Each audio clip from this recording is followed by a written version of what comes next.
So we're one day away now. By the way, Swab, thank you so much, man. God bless you too, bro. What a weekend in sports in Philadelphia. I mean, usually the Philadelphia Eagles, you would think one day away from going to training camp tomorrow. And you're sitting here now, and the headline story in Philadelphia is not the Eagles showing up to training camp. It is the fact that LeBron James, and it's official now, is a member of the Philadelphia 76ers. I'm with all the people on the good side of this. There's no downside to this whatsoever. Listen, you're not getting LeBron James, 25 years old, 35 years old. I made the comparison on my TV show over the weekend, on my Sports Grid show. I compared it to Messi going to Inter Miami. When he went to Inter Miami and you saw him with Team Argentina in the World Cup, he's still one of the greatest players in the history of soccer. You can make the argument he's the greatest. Same thing could be said about LeBron James. You're not getting LeBron James in his prime. You're also getting really the name on the back of the jersey is bigger than the talent that is going to come on the floor this year. I mean, listen, he's still one of the top 10 players in all of the NBA. He's still going to give you 27 and 6. He's going to be a facilitator, and he's going to make the Sixers, in my opinion, with health, the 5 best starting 5 in the Eastern Conference. I don't think Miami will have the best starting 5, even with Giannis and Bam. You can make the argument that the Knicks will probably still have a great starting 5. But let's not forget something here, too. You know, that Knicks team did sweep that team, and they did sweep that Maxey and Embiid team. Now, it's different with Jalen Brown and obviously LeBron on it. The Cavaliers will be pretty good. Pistons will be decent. But no doubt, my opinion, best team with the best starting 5 will be the Philadelphia 76ers. I heard John McMullen say, is he the biggest star that's ever played for any team in Philadelphia? I would say that's true. Again, with all the things going on with social media, how LeBron James has built that brand, I don't really think you've had anybody since Dr. J come into Philadelphia that had that kind of presence and that kind of aura. We got to remember, when Dr. J came from the Nets, he was a gigantic star in the ABA, but they didn't have social media. They didn't really have network television that was promoting the sport, and you didn't see it every night. And Dr. J, you saw him on posters and on the cover of Sports Illustrated. You really never saw him in newspapers all that much outside of a box score. So what LeBron James has done is obviously he's transcending. And yeah, I don't know if you hate it because you're going to bring us off the court, his ideology, his politics, that's a different conversation. But as a basketball player, to end his career in Philadelphia, that's pretty remarkable. That's pretty remarkable that you're going to get a guy like that to end his career in Philly. Now, what does that mean for Embiid? Does that turn Embiid around? Dude, you got to play north of 40 ball games. You can't be a road cone. You cannot play less than 40 ball games and think that the Sixers are going to be a contender. This is going to come down to health, depth, the relationship between Nick Nurse and with LeBron. I like the move. I don't see any downside. And more importantly, you're not spending $55 million on a max deal with LeBron James. 2 years, $8 million. Dude, this is steal. And the branding that you're going to get, hey, give it to Josh Harris here, man. I mean, they went out and they got Bob Myers. Bob Myers has turned the entire landscape around with that front office. That doesn't even resemble the process with Elton Brand and them guys. This doesn't even look like that. I mean, it's utterly remarkable. By the way, I put a poll out. Who's the biggest star in Philly? LeBron, Hurts, or Bryce Harper? It's not really even close. LeBron James is transcending. I mean, the Sixers are going to be on the front page, along with the Eagles, the entire fall. You're going to see those two stories. My question is going to be, how will the city of Philadelphia embrace him? I'm going to say something to you here.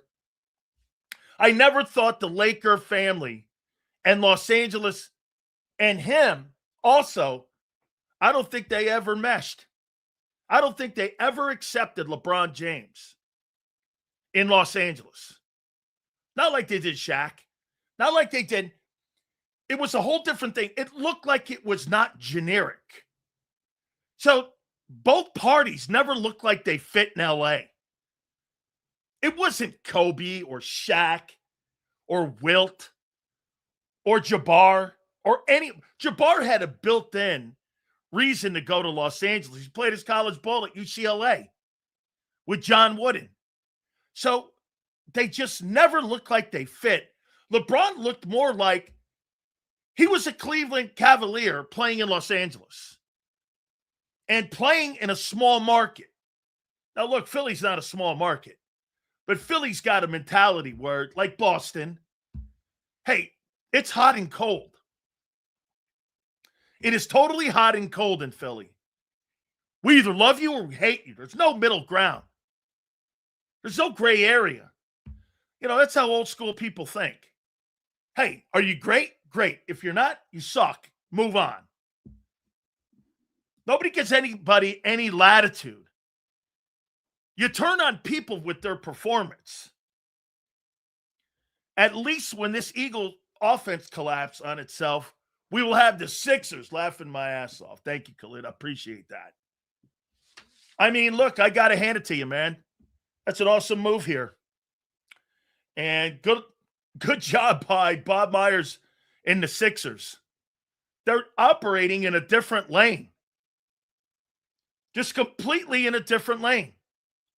You know, real quick before I get going, I got to tell you something, dude. I've been tweeting out all weekend about reporters doing their jobs. You know, I get on the Philadelphia sports media. Well, let me get on the national guys now, like Ian Rappaport, Adam Schefter, and Jay Glazer, who's been on this program. So you had a story of the head coach of the San Francisco 49ers a month ago who was in a severe car accident, and you didn't report it? Why? Why did you report that story? You know why? Point spreads. Remember what the second game of the year is. It's the Melbourne, Australia game. John Lynch came out yesterday and said there's a good chance that Kyle Shanahan's going to coach in that September 10th game. And I'm like, what? You know, when it first came out, I was like, holy cow. This guy's got a broken nose, lacerations on his face. He's got broken ribs.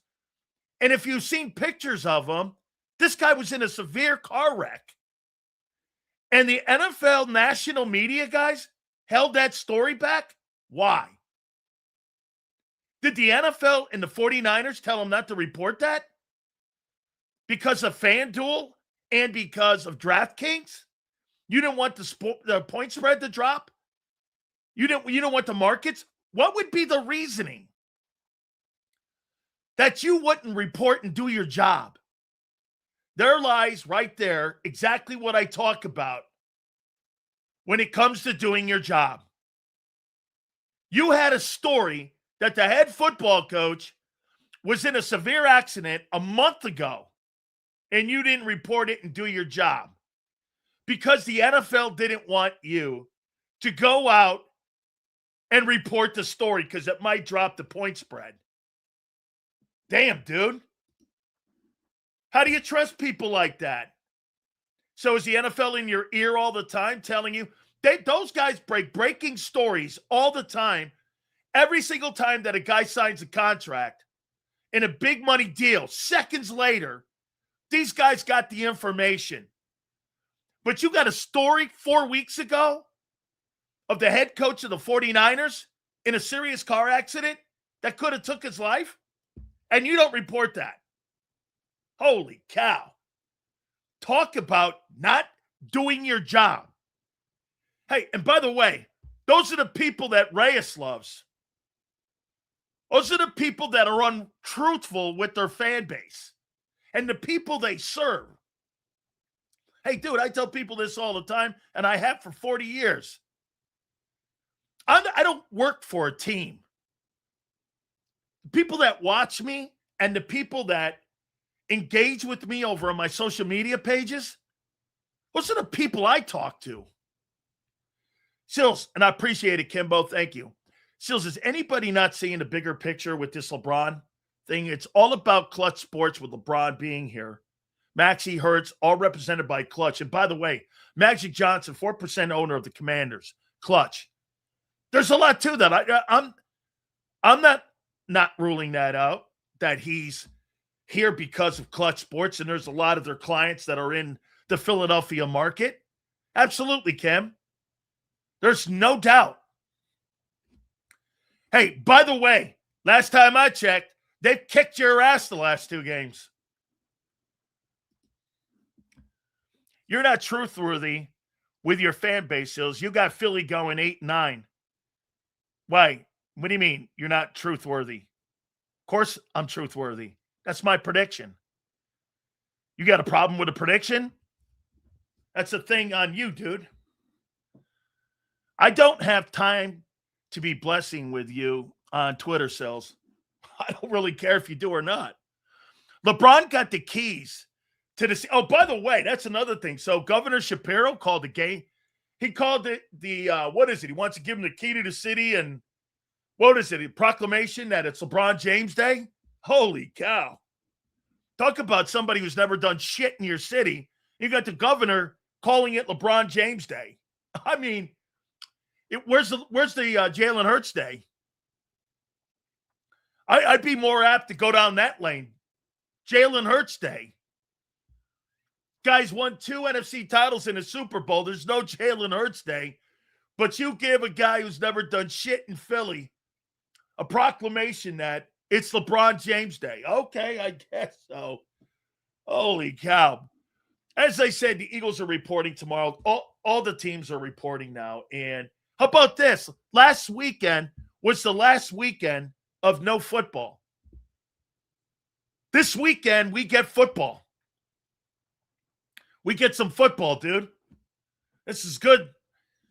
And college football is right around the corner, as we said. So, all good. Guys, do me a favor. Please hit the like button. Angelo Cataldi will join us at 3:30. And he will give us his spin on this LeBron. And by the way, he also picks the Eagles not to make the playoffs this year.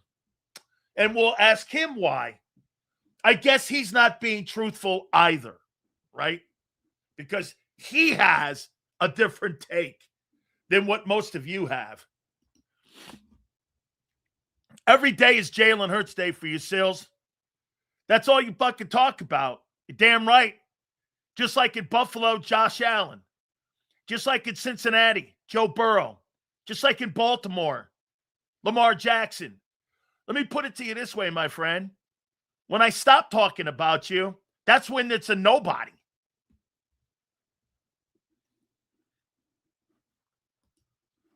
Sills, even your boy Z showed more love and respect to LeBron over this weekend than he ever showed Jalen Hurts. You can't make it up. Well, LeBron James versus Jalen Hurts? I don't believe you're in the right solar system. You show more respect to LeBron because LeBron is one of the greatest players in sports history.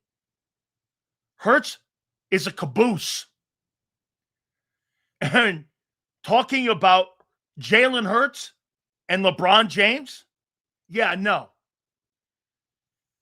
You know, I mean, let's put this in reality here. Like you take the picture and you go like this, smash or dash. Hey, I'm like, come on now. The guy's a caboose compared to LeBron. And LeBron's 42. And LeBron is the best player, potentially, if he delivers a champion. Oh, by the way, real quick, if he delivers a fourth NBA championship in 4 different cities, 5 total, that argument of the GOAT, it lives.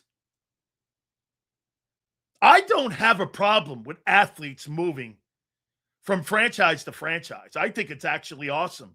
I think it puts franchises on notice. Why should Joe Burrow sit his ass in Cincinnati if the Browns aren't going to build the football team up? I'm all for that guy getting out. Tom Brady did the same thing in New England. Hey, they stopped retooling the cabinet. Brady said there's not enough talent here. I'm taking my talents to Tampa. And he did. And he won a Super Bowl. I don't have any problem with that. I'm not like one of the old dudes that says, hey, you went to a place, you started something and you got to finish it. That shit's over with, dude. It's a different landscape in sports today. Oh, man, get off my lawn crap. Okay, that stuff doesn't exist any longer. Guys staying in one place. Well, when you have free agency, that's part of it. And hey, listen, if this thing bombs, so what? They took swings. We say this all the time about Howie Roseman. Howie Roseman takes swings. And when he takes swings, he misses sometimes, just like he did last offseason. No doubt about it. We are now in football season, and we're getting ready to get it kicked off. There is no doubt. Oh, by the way, out of the gate, there's a great chance that Jalen Carter might be put on the PUP list to start training camp. Keep an eye on that story. That Carter may start the beginning of training camp on the PUP list, the player unable to perform list.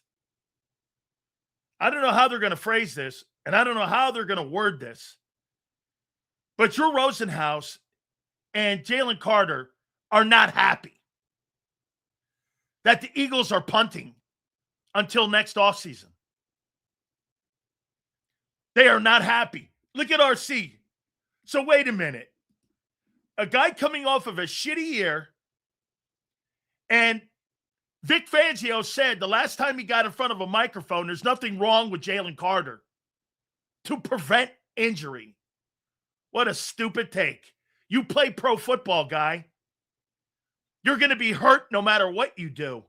What a stupid take. Hey, let's prevent him from getting hurt. Are you kidding me? Nothing to do with money. You know, hey, folks, you know why they put you on the PUP list? That means they don't have to pay you. They don't have to pay you. Sills, will Jalen Carter be at practice tomorrow?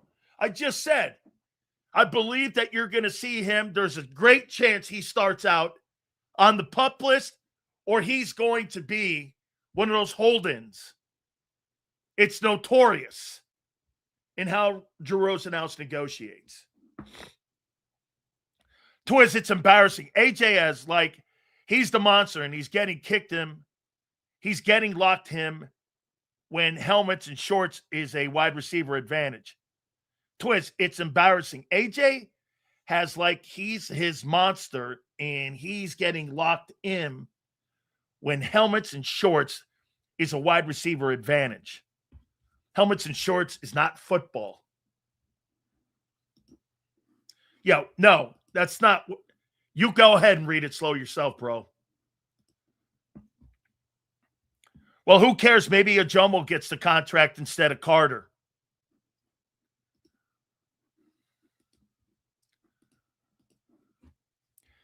Take your time, Howie. I don't blame him for the situation at all, Sills. He has every right to not give at giving Carter 40 right now. Carter is not a $40 million a year guy. He's not.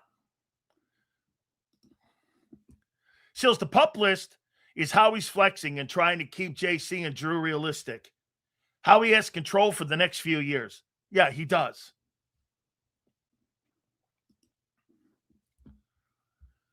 BC or LeBron James, Hurts will get extended and Carter will be traded. LeBron versus Drew, no chance. I will tell you this, Kim, and I will say this. Because of LeBron, Hurts will get extended and Carter will be traded. You think because of the clutch relationship, right, Kim? Maybe.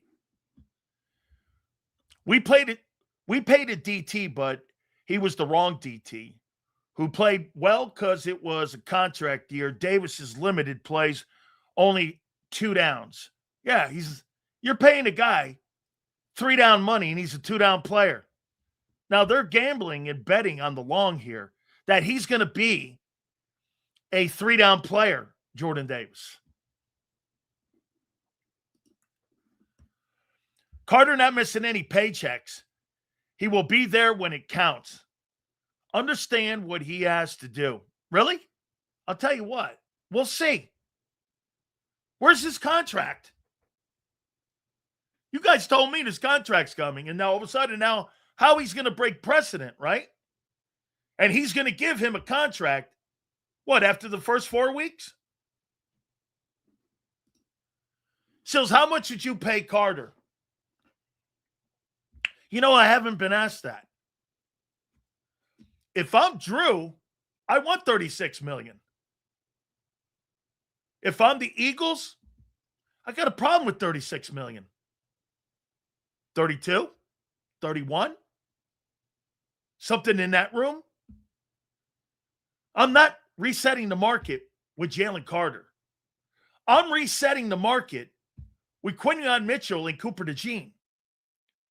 Those 2 players are market-setting players. Carter's not. You know why? Because he hasn't played consistent enough. Every time that Quinyon Mitchell and Cooper DeJean step on the field, they're great. Practice, game, in front of a microphone, those guys practice being great every day. And they're not talking because they know down the line what's ahead of them. With Devin Witherspoon and Christian Gonzalez, they're going to set the market. But when those guys set the market, these 2 guys are going to reset it. Carter's not a resetting player. Hey, Sills, and you know what? You know what the disappointing thing is? Is that he has the ability to be a resetting player. But he hasn't played it yet. 2021 or 2022 and 23 when they had Jordan Davis and then when they got Carter. Hey, dude, 2023, he played like a rookie at the end of the year. So you gave him a C+ for that year. The 2024 year, he was a hell of a player. You gave him a B+, A-. Last year, you gave him a C-. He's never been consistent. When you're going to pay $36 to $40 million and reset the market with someone, you want someone that's there every day. You don't want someone that's there when they feel like it. And at the end of the day, you know, you're like, okay, you want to reset a market with a guy who's now moaning and bitching about his money. Hey, do what Jordan Davis did. Go play, kid. Go earn it. Go earn it. Believe me, I told you flat out. Drew Rosenhaus is not somebody who's going to sit back and let Howie dictate it to him. Because he'll demand a trade. Hey, you don't want to pay it? We'll go find another deal just like we did with Jalen Phillips. Let me tell you this. Don't think that Dan Morgan, the general manager of the Carolina Panthers, wouldn't pay $40 million on a 4-year contract for Jalen Carter. He would. He would. And he's got relationships all over. Jalen Carter to the Buffalo. Drew's got a great relationship with the Buffalo Bills. Sills, I think Howie is sacrificing and waiting to give Carter more money just to see how he comes into camp healthy and handle his contract situation personally. I don't think that that's a bad take. So that's why I think organization is not happy with him. They know his talent. Vic knows his talent, and he's not living up to it. I'm not paying him more than $30 million. Go somewhere else. Yeah, especially when you got a lot of money coming down the lane next year, Kim.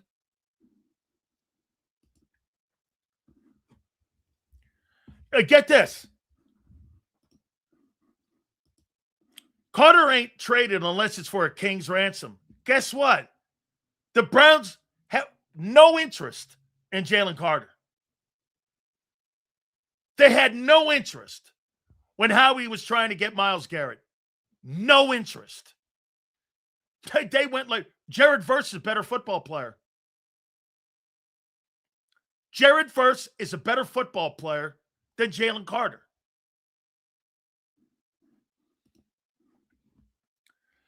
Hey, so plus he's at more of a premium position. Hey, Sills, this is fun to see what Howie does.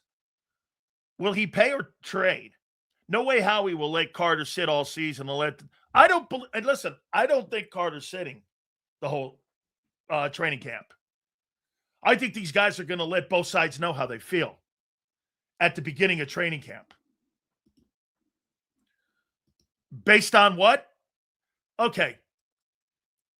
If you think that Jalen Carter, who looked like dog shit last year, is a better football player than Jared Verse, have at it, kid. Seals, Carter is a toddler. If he grows up, he will be elite. But that's a big if. You want to give a toddler $40 million a year?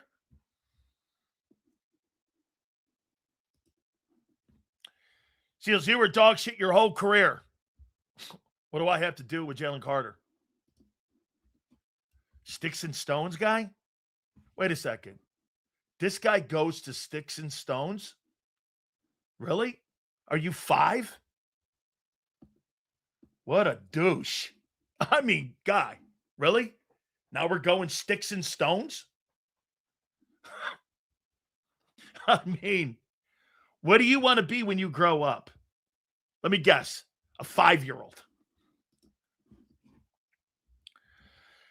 Hi, Sills. I think the Eagles are going to be a lot better. And now that the cancer is gone, I think that's a bullshit take in your first line that A.J. Brown was a cancer. Hey, dude, get over the fact that the chick didn't want to be with you, Shane. And she wanted to move on to greener pastures. You sound like a scorned dude. AJ didn't want to play in Philly anymore. He didn't want to play for Jalen Hurts.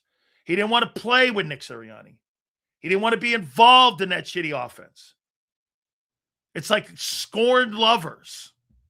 Get over yourselves.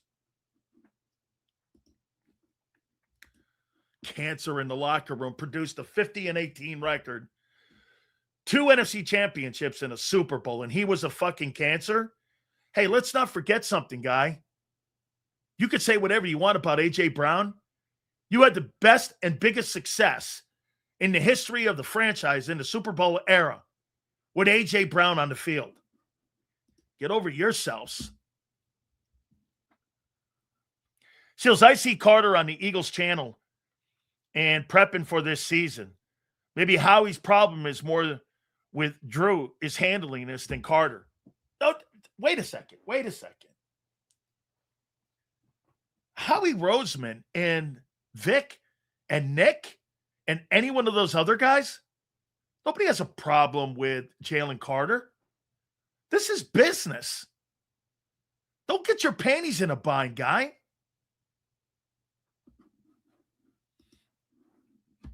Sills is talking spicy and is mad with people clapping back. You can't make this shit up. I always love these comments when people make these comments. Prince is assuming that people in here that write shit in here upset me. Wow. Man. Okay, that's a new one. Bro, when I'm done with this, I'm going to drink me a couple Coronas. and I'll forget what I fucking said. So let's say you paid DeJean and Mitchell. I think this might be the last year you're going to see Jalen sign on the Eagles in 27. I think you got the wrong guy. I think you got Nolan Smith. I just don't like all the reports saying AJ would drop the ball on purpose to get Jalen Hurts traded. Like, who said that? Do you really believe that AJ Brown, who had the third least drop rate of any receiver in the league last year? Hey, Shane, by the way, Devontae Smith dropped the football more last year than AJ Brown did by far. I mean, he had way more drops last year than AJ Brown did. You're dissecting one freaking game compared to the entire season when Devontae had more drops. That's a fact.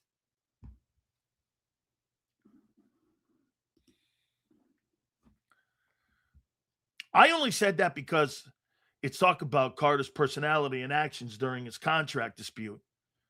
When I think it's more about getting back and forth with Drew. It is. It's more about those guys.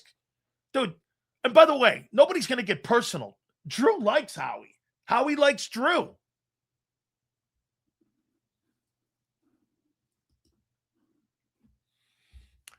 Seals, was it you that said, in your house, it's not who's right, but who's the loudest that wins the argument? Well, that's funny, but yes. Yeah, whoever wins. Yeah, well, people think that. If you holler and you talk the loudest, you think that is somebody that's going to win an argument. Usually the quietest person in the room is the strongest person in the room. So let's assume your 8-9, 9-8 season is true. Would you send JC and our first to Vegas for Max and their number one? They get younger. We move up in the draft and free up money for Coop. Max Crosby next year is not worth a one. Max is off the tank. Now, you want to give me Max and you want to give me a 1, 2, 3 and some other players and Max? Max Crosby. Oh, you're saying, okay, I see what you're saying. Max Crosby won't be a first-round asset next year. He won't be.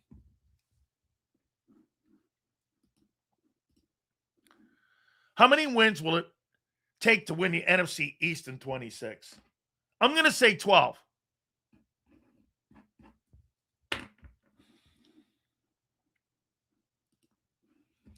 Seals, word on the street is that AJ is struggling in training camp and getting clamped up. Do you have any inside info on that? He's getting clamped up in training camp. Hold on for a second. So AJ Brown's getting clamped up in training camp. Okay. Let me see here.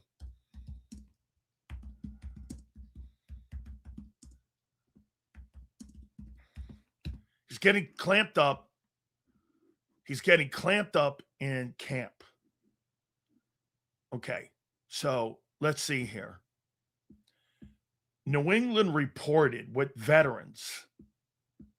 Let's see. When did they report with veterans? 20. So the last 3 days. 24, 4, 5, 6, and 7. 4 days. AJ Brown's being clamped up.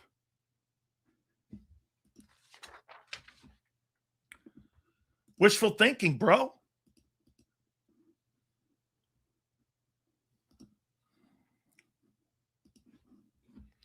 Crosby will be 30 next year. He's not worth JC or a first. His knees. Yeah, I'm not going there.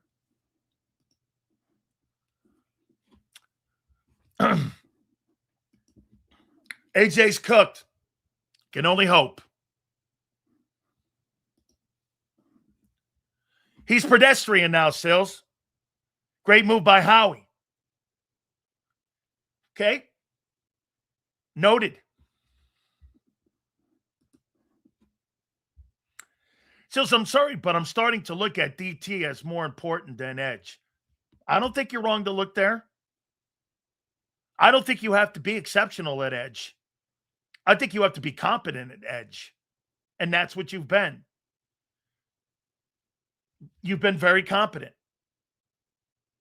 I mean, Hassan Reddick was a weapon. You've never had anything in the entire Nick Sirianni era that did more damage on the perimeter than that guy. I mean, he's a runner-up for the Defensive Player of the Year. He was third in tackles for loss. Counting the postseason, he had 19 and a half sacks. You've had nobody remotely close to that player when it comes to making impact at edge. And when you guys played in the Super Bowl in 24, you had really good players. You didn't have top shelf players there. You had really good players in a good scheme. I'm not about, look, the Patriot way of winning Super Bowls. There was nobody exceptional on that defense. Hightower was a good player. You had Vince Wilfork, who was good. Teddy Bruschi, Vrabel. Those guys were good football players. Stephon Gilmore's above that. A little bit with Revis as well. But outside of that, you didn't have exceptional players. You had an exceptional unit. Bill believed in the unit, not the one or two star players. And I happen to agree with that. You guys want to pay Q and Cooper and Carter and then fill it in with average dudes. All right. Well, we'll see if that translates into being a good group. Again, okay? Ty Law was a good player.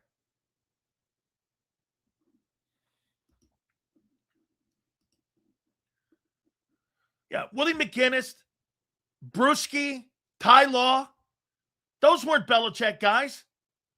Those were guys that either with Parcells or Pete Carroll. Prior to Bill getting there, they were on the roster already. Bill put them in a position to succeed. Ty Law was already there. Bruschi was there. Willie McGinnis was there. Those were Carroll and Parcells guys. Yeah. And Ty Law was drafted by Bill Parcells. Seals clamped up means he's figuring out the timing with Drake May. Big change when you are running to the ball instead of waiting for the ball. Yeah, because you know why?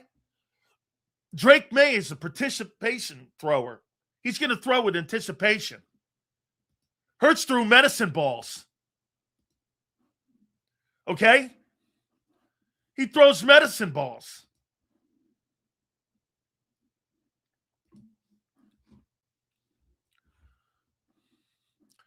Original, but that's all he needs to pass when he got from Hurts last year. Well, we'll see how Jalen plays without him. Best player on defense is Jahad Campbell. That's crazy. The best player on defense is Cooper DeJean, and it's not close. Well, it is close with Q. Those two players are the best football players on your football team right now. Are Q and Cooper. You know why? They show up and pick up the mail every day. Carter picks the mail up when he wants to get off his fat ass. He don't play hard every game. I've seen that guy drugged by average football players. Drug. Yes, that's true too. Bond's in that room, but not quite Cooper and Q. Seals, would you trade Nolan to Carolina since Carolina lost a player to an ACL tear? I think he was linebacker or edge. I saw that. It was the first walkthrough practice. That Nick guy ended up having an injury, and that's going to kill Carolina because they were really counting on that player to be an impact player. And I do believe you're right. Dude, I think Nolan Smith is a good football player. But Nolan Smith is not a game-changing type guy for me to go and send a 3 up to Howie to go get Nolan Smith. And by the way, what do you think Howie would look like if you ended up dealing Nolan Smith for a 3? That would be conceding the fact that the pick was not He didn't live up to being a first-round pick. He would be conceding. If you trade that guy and you get a third-rounder in return, that's a failed pick.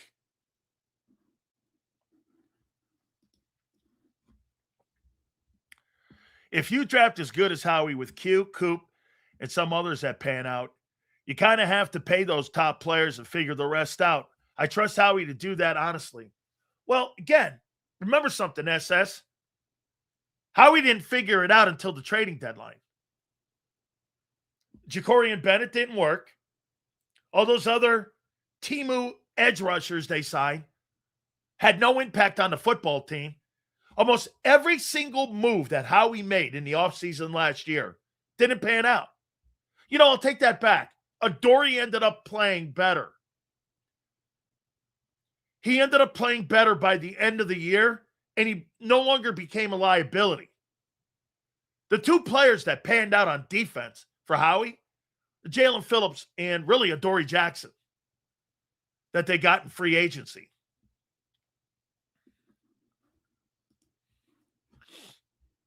Never said he was a shit quarterback. Hurts just doesn't throw on time. He never throws on time. Okay? Never throws up on time. True, Howie always says his season isn't over until the trading deadline. He's always on the phone. He is.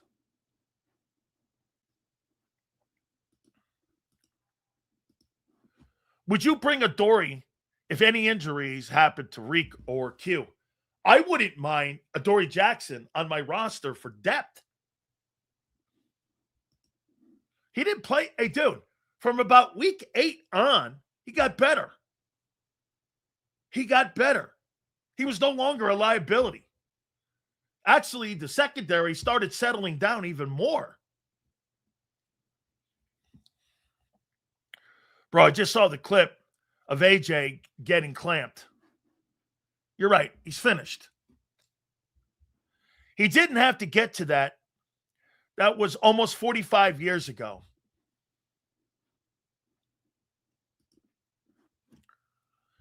Adoree's in Dallas now? Okay, so he followed Christian Parker. Makes sense. Thank you, Eagle Bro. Seals, can you explain what you mean by on time? What determines if a throw was on or off time? Here, well, those are anticipation throws. Peyton Manning was an on-time thrower. And that's why they're called timing routes. So when a guy has a 15-yard out and he runs 15 yards, 15, turn in, the ball's there. Hurts waits till the guy turns and throws. He doesn't trust his arm like the rest of these guys who are anticipation throwers.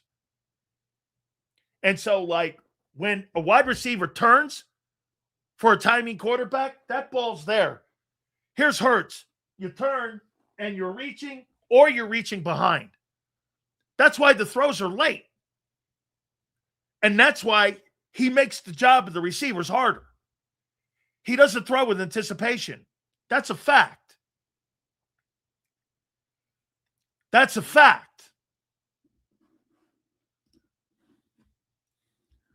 Sills, know nothing about quarterback, big bro, was a DT. Okay? True, Hurts does need to work on anticipation throws. He waits till the guys are open. Correct. That means you're late. Bald Bear, that's a quarterback who throws late. It doesn't throw on time. This is correct. That comes with pre-snap. That's correct. Hurts has to get better at reading before the snap. Should help with his anticipation. Maybe under center will help with that as well. But remember then, SS, under center, he's got to turn his back. Then he's got to find a guy and throw it. That's going to be a new routine for him. Because I did remember hearing about him in Dallas. I didn't know he was in Dallas either. So thanks. I appreciate you guys.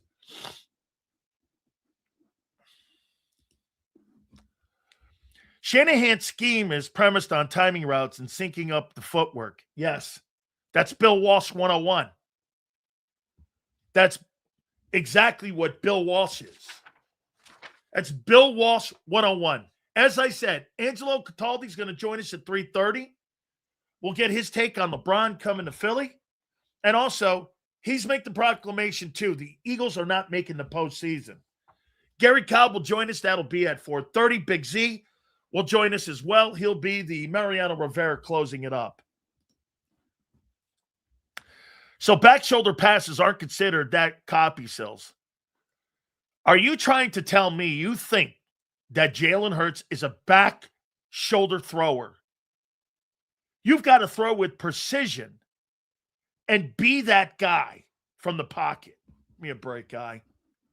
He throws behind because he's late on throws. That's not on purpose.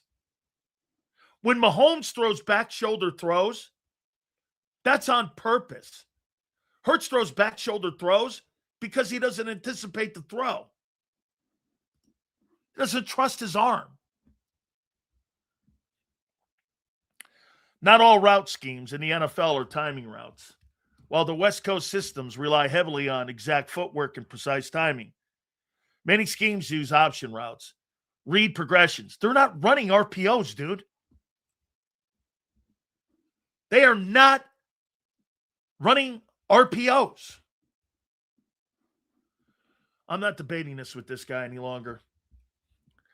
Shanahan's scheme is completely, yes.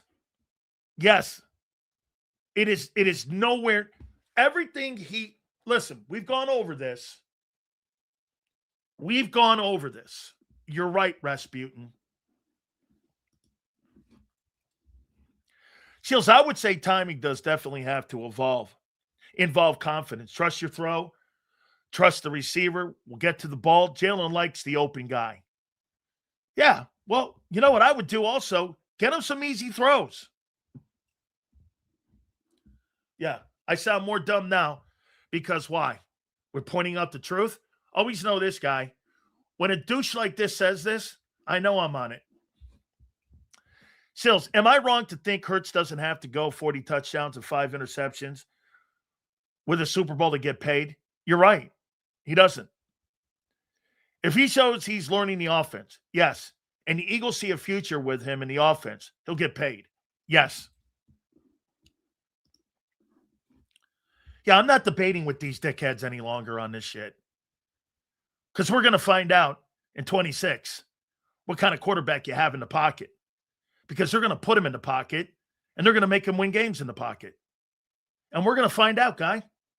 And Princes and the world and all these guys, we'll see what happens at the end of the year.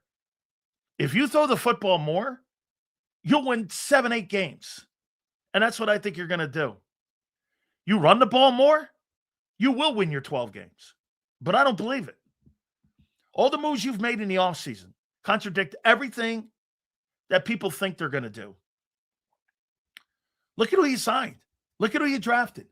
And again, I'm not going to debate with anybody here until we see it. We all got receipts. One thing you would love about our show, you know where I stand. And we don't stand in some fucking marsh. We stand on what we say here.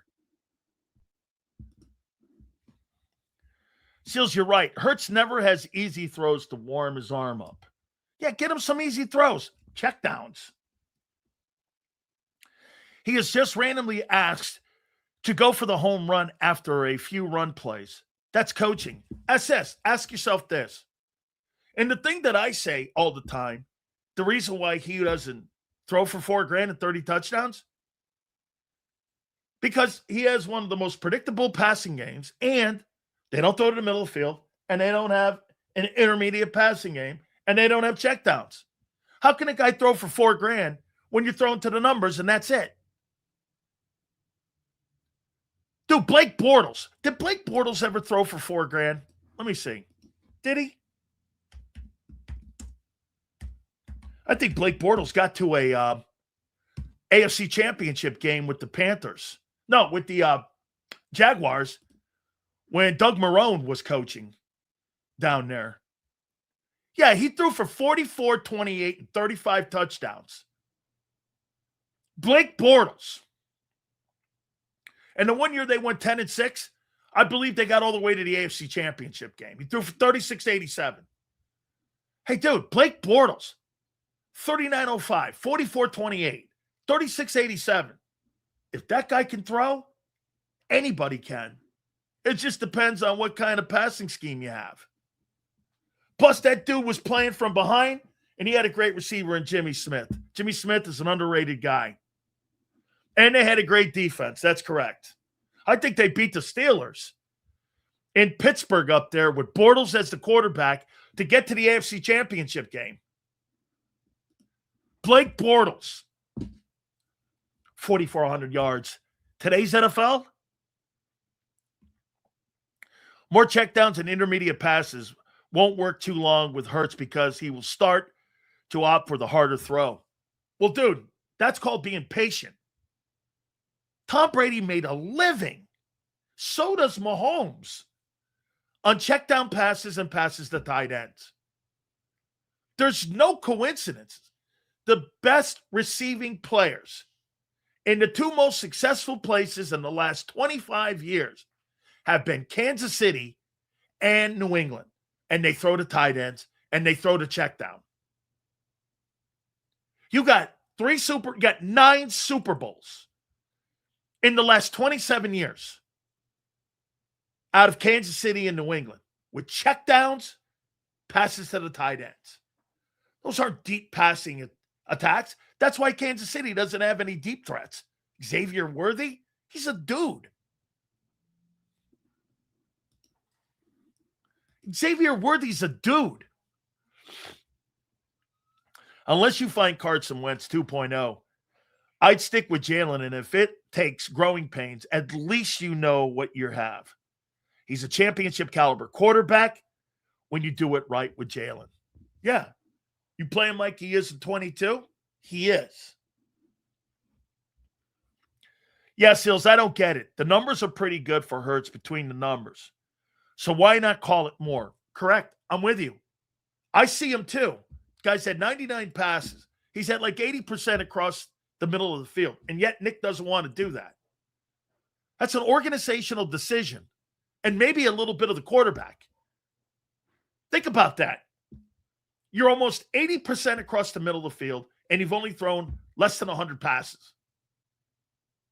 Okay, well, something's not right. Either the coach doesn't believe in it, putting a game plan together. So, like, your Monday through Friday meeting. Let's go to what SS says. So, SS, you tell me.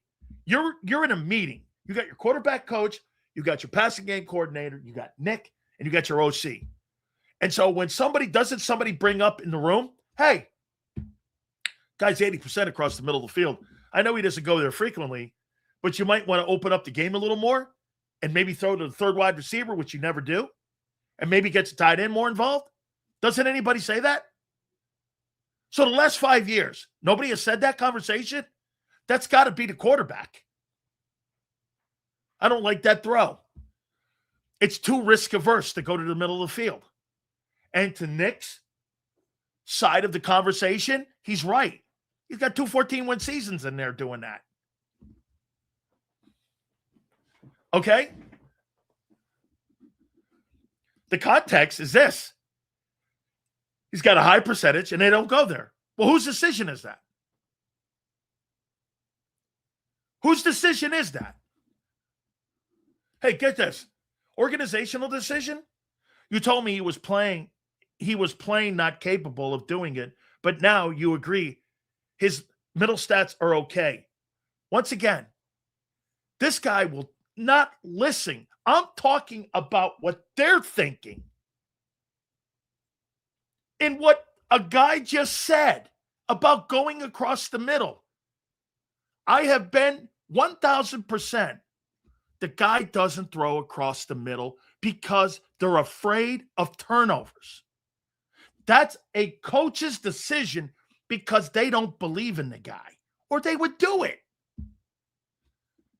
And by the way, it's 5 years. 5 years. And nobody in that room said, why don't we go across the middle of the field? Well, who makes that decision, Reyes? Hurts or the coach? Get this. Dude, well, why don't they go there then? 5 years. And you can't say, well, they don't win. They win with that approach. They don't want the quarterback to throw it across the middle of the field. Why?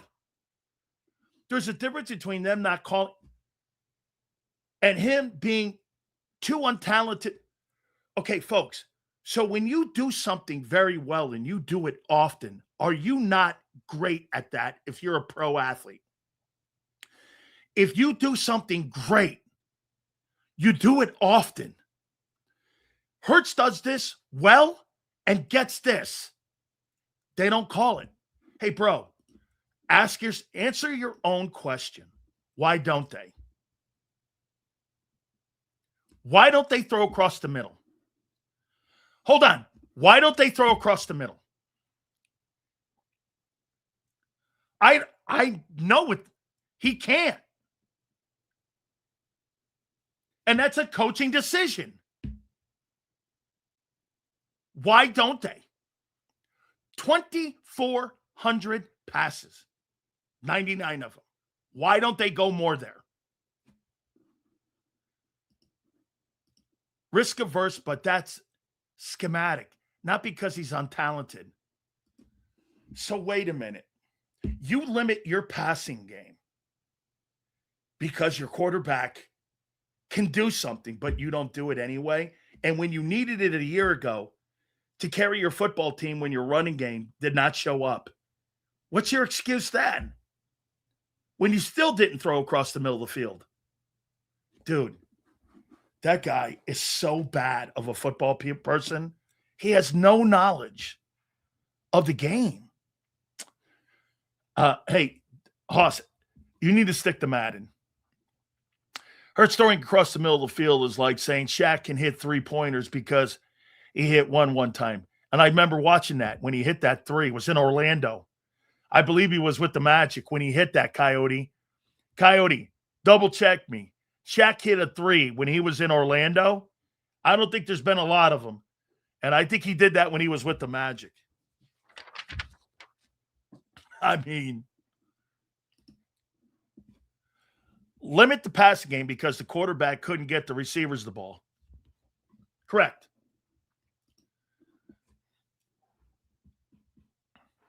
Throw over the middle to who? We never had someone to work the middle light like that. Goddard. So wait a minute. You had A.J. Brown and Devontae Smith. And you're telling me you couldn't work the middle of the field with those two guys? And now you're going to work the middle of the field with Hollywood Jackson and with Lemon Drop? That's who you're going to work the middle of the field with? You got Lemon Drop and you got Hollywood Jackson. Now you're going to work the middle of the field? Okay. Okay. Only having 100 attempts over the middle will make it consistently easier to have a high comp percentage when targeting it since defenses are playing the outside. Oh, here, let me put some context on that. Patrick Mahomes since 2021 has 900 throws across the middle of the field. Hurts has 99. He has 99. Sales, could Jalen's issue be his height for throwing over the middle? The old lineman tower over him. A little bit of that. He's got to move around more in the pocket. Okay? Hey, by the way, I do have a question. One question here. Hey, I wrote these numbers down too as we're going to camp tomorrow. So here's Hurts as a passer since 2022. 21, rookie year. I always look at that. Well, not really rookie year, but first starting year. Went through bumps and bruises, came on late. RPO was good. 22 was absolutely a great year. So his passer rating, 1025, he was 4th. Yards, 3701, he was 10th. TDs, 22nd, he was 14th. That's a heck of a year. 23, 89-1, he was 20th in rating. Yards, 3858, he was 14th. TDs, 23, he was 13th. Okay. 2024, rate, 1037, he was 5th. Yards, 2903, he was 21st. TDs, he was 18th, he was 20th. Kind of lower end of the spectrum when it comes to playing the quarterback position. And in 25, 98.5, he was 12th. Yards, he was 32.24, he was 16th. TD passes, he was 9th. He had 25. Kind of middle to lower end of the passing game in his entire time as a starting quarterback in Philly. And I would ask this question. When the executives look at him, how come they don't take winning into consideration when they're evaluating him? Called him the 17th best quarterback in pro football.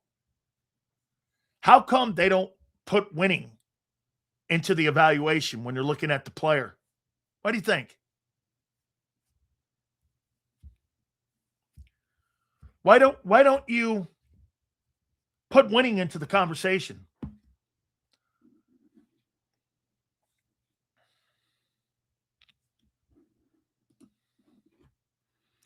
Because there are teams that don't win. That's why. If they was, this guy, he's top 5. He's not top 5 in skill set. Nobody on the planet would think that guy's got a top 5 skill set.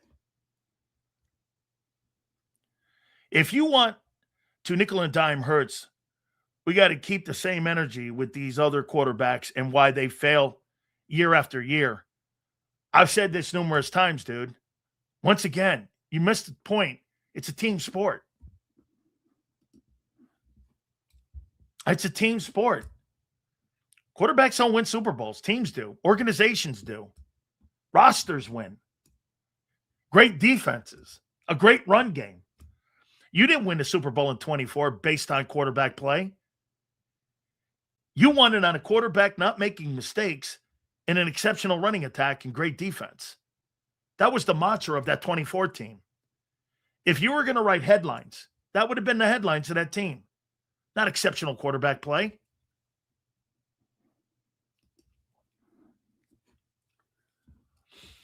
Seals, what do you think of Hurts being traded to the Colts? What do you think that does for them? I think he would fit in wonderful there with Shane, with Jonathan Taylor. They got a pretty good defense. They got an exceptional offensive line. I've said it for years. Quentin Nelson is the best guard in pro football. They got the best guard in football, and they've had for 4 years. That kid Nelson can play.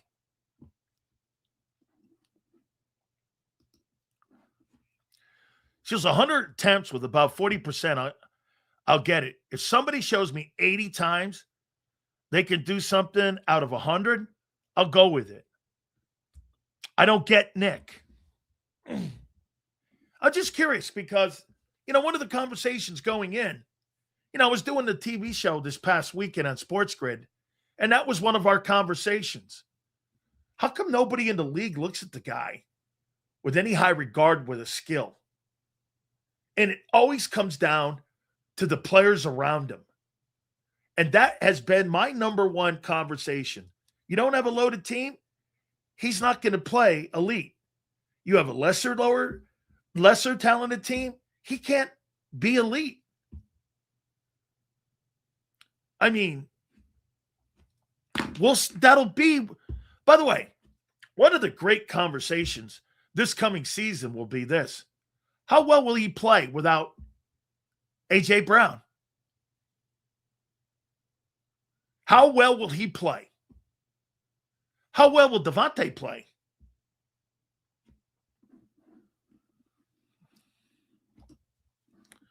Seals, do you attribute all rings to organizations, even Brady's? Yeah. Yeah. Look what they did for Tom. best tight end, great O-line, exceptional defense, and an exceptional defensive-minded coach who was arguably the greatest defensive-minded guy in NFL history. You got him the coaching. Josh McDaniels is one of the best play callers in all of pro football's history.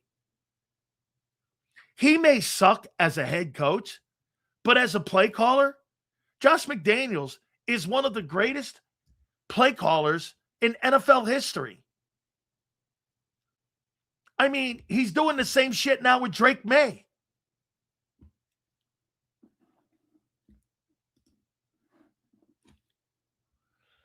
And for the record, see this here? They don't stack teams around bum quarterbacks.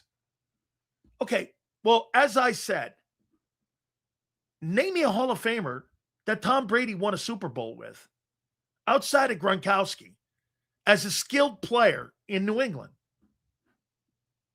Name me one. Amendola? Welker? Deion Branch? Who? They were really good players.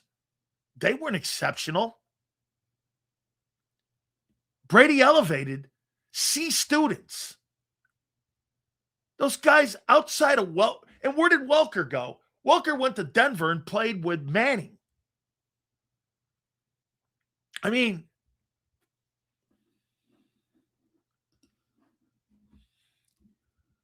Josh McDaniels gave May the wheels to the car immediately. He didn't bum down the offense for him. He did not dumb down the offense. No. Okay. Tom Brady's football team, during the time they won Super Bowls, who's going to the Hall of Fame that played on those teams that were drafted by the Patriots? Let's see. I think McGinnis won a title. Willie McGinnis. Ty Early. Who else? RC's going to the Hall of Fame from those defenses. Brewski's not. Who else? Okay. Revis was not drafted by New England. Richard Seymour was not drafted by New England. He'll never be an elite passer. His legs will make up the difference if used properly. I said defense. Rodney Harrison was not drafted by the New England Patriots. Name me one guy on defense they drafted that was a Hall of Fame football player outside of Ty Law and Willie McGinnis. They went in free agency and brought him in for Bill. Gilmore will probably make the Hall of Fame. I'm hoping Vince does. I don't think 21 sacks is going to get it done. But you're making it sound like they had superstars. Yeah. But I'm not sure that 21 sacks is going to get him in the Hall of Fame. Let me see how many sacks Wolford had. I'm hoping. I want Big Vince. Let's see. I hope he does. He had 16 sacks in 13 years. Okay, well, 1, 2, 3, 4, 5 Pro Bowls. 1 first team All-Pro. There's a chance. I'm hoping another Hurricane. Absolutely.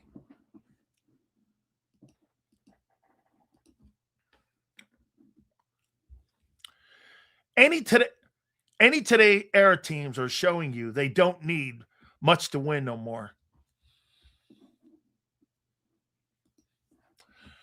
Tom Brady was the best GOAT of all time. You're seriously using that as an example. Remove Chase Higgins from the Bengals.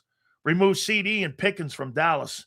You mean remove A.J. Brown and Devontae Smith from the Eagles? Okay, well, who does Josh Allen have? And theoretically, Who did Sam Darnold have? He had one guy, JSN, and no one else. They had so much so in Seattle last year, they let the MVP of the Super Bowl walk out the door with no contract offer. You're making it sound. You're making it sound. Hey, once again, many of you cannot hear what I said.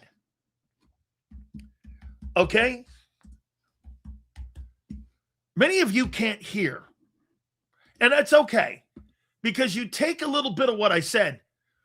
Darrelle Revis was not drafted by the New England Patriots.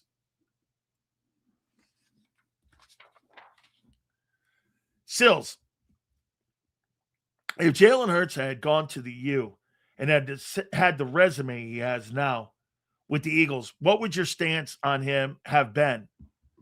Dude, listen. First and foremost, Miami doesn't have quarterbacks like that. We don't recruit guys like that.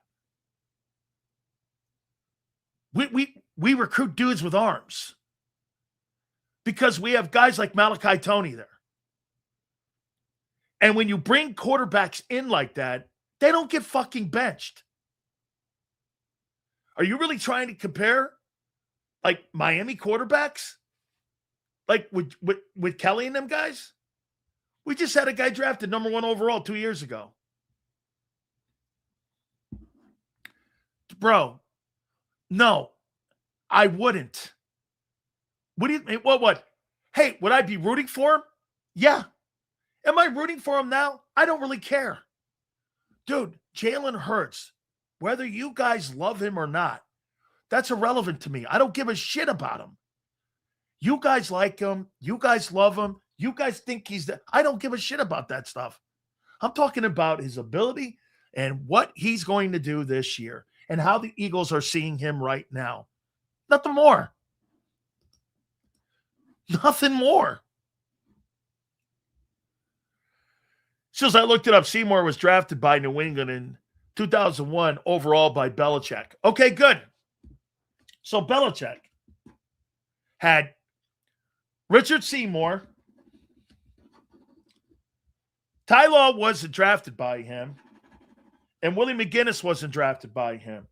So really, Kyle, the only player that Belichick drafted during the entire time that will go to the Pro Football Hall of Fame will be Richard Seymour. Is that right? In his 21 years in New England, Richard Seymour will be the only guy they drafted that will make it to the Hall of Fame. Is that right?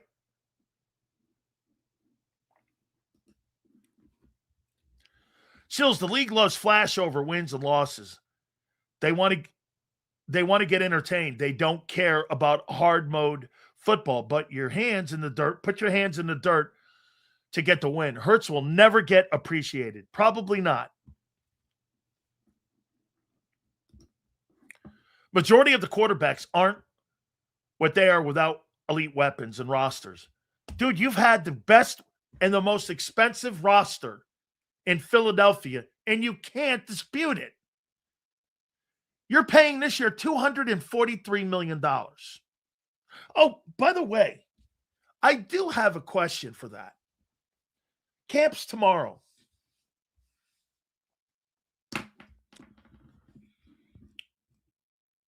Where are you loaded on offense?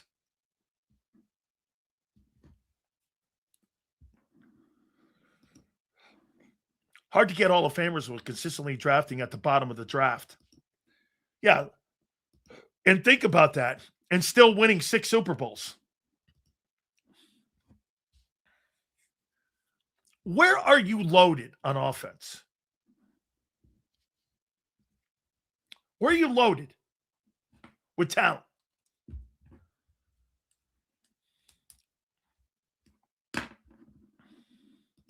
Everywhere? Where? Except for what? So you're not loaded at wide receiver. Everywhere. Where? So wait, you're loaded where? So you're loaded, you believe you're loaded in the offensive line. So you think you have loaded with the running back. Okay. All right. So weapon, like some of you other guys, you think you're loaded at wide receiver, and running back. Okay. And last year, the excuse was the offensive line was in tatters, even though it was a top 7 offensive line. You're still going. Okay. You're still going to say you got a loaded O-line. So you're loaded at tight end, even though your guy's not considered a top 10 tight end. Okay. O-line's healthier. How do you know that? Somebody told you? Okay.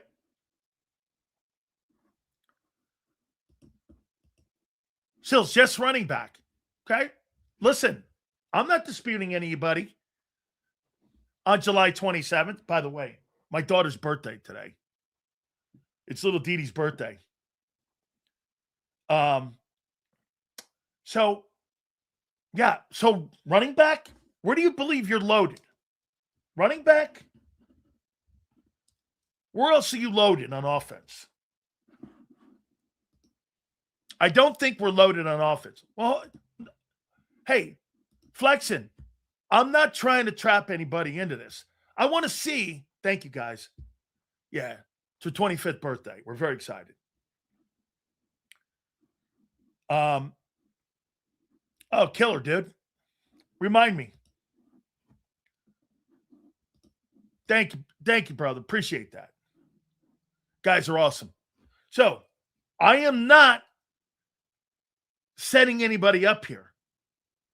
What I'm saying is, I'm going to ask this question when we get to the middle of the season and remind you that you said you guys were loaded. So you're loaded at running back. Do you believe you're loaded at wide receiver?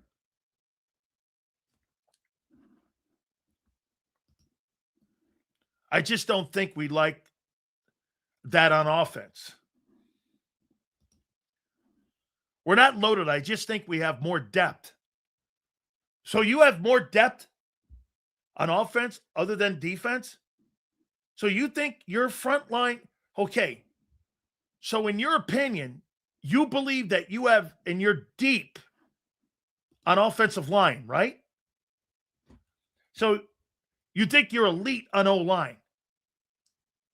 Wait, I'm trying to figure out here.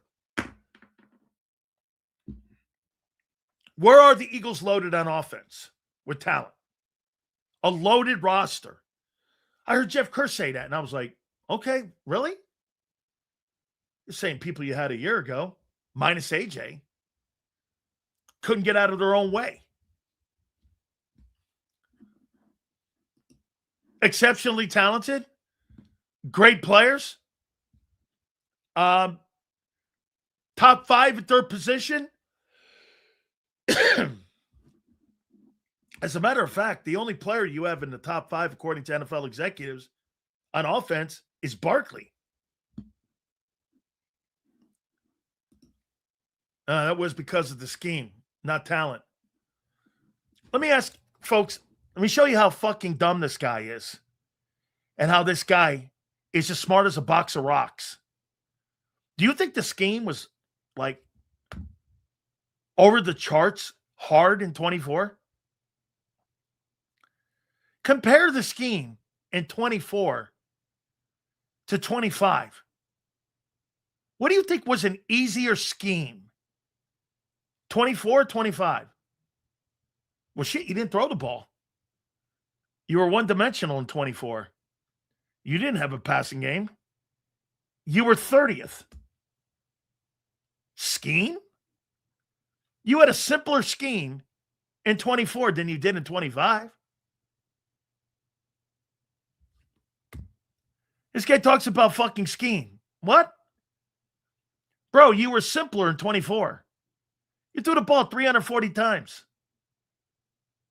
15 quarterbacks had 330 completions. Bro, put it away. Can't read that. Anybody who writes a dossier to try to validate themselves is a douche.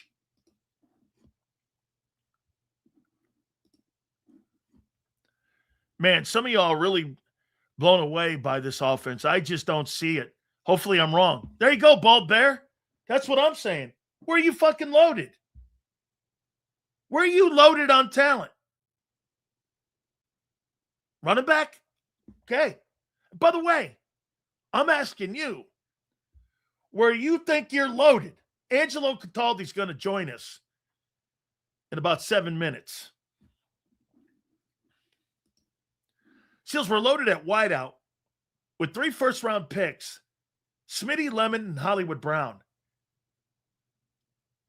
So you think Smitty, Lemon, and Hollywood Brown are better?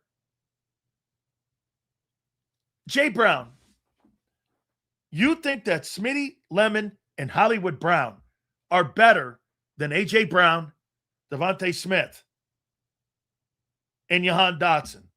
That's 3 first-rounders too. In your opinion, you're better.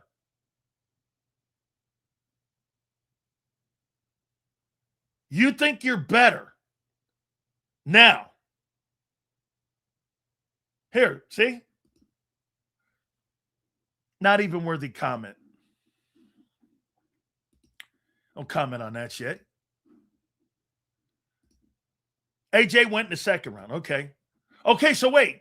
Even more so. So you believe because those guys are 3-1s, you're more talented right now.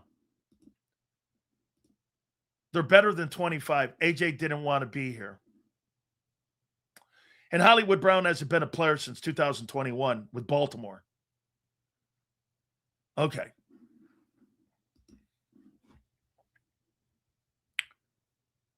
The only for sure stud at wideout is Smitty. Who? Turn, I'm realistic. I don't blindly think this team will be the best because they're my favorite. Like I said, I only asked the question because I heard Jeff Kurtz say this. They're loaded on offense. Okay, where's that? Running back? All right. NFL executives think that Saquon's still one of the top 3 backs in the league? Sure. Okay. They don't think Smitty's a top 10 wideout. They don't think the tight end's a top 10 guy. The offensive line? I'll put that. O-line? 7th a year ago? First a year before that? Okay. So running back and O-line is where you think you're loaded. All right. That'll be something to keep an eye on. 2026. You're loaded O-line and you're loaded running back. Okay, and by the way, I don't think you're loaded at wideout. I think you're deeper. I think you have a deeper room. We'll see if it's productive. Okay, who's blocking for Saquon? The loaded O-line. Offense is less talented, but more well-rounded.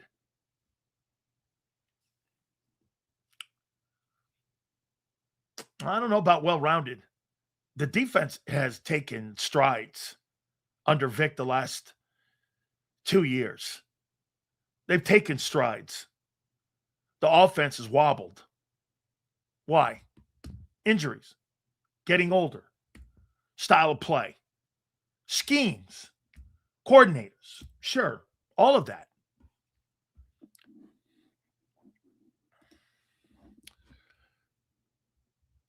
Cowboys defense going to shut Barkley down. What are all these people talking about? I thought the Cowboys did a really good job in both football games, especially in the second game in Dallas.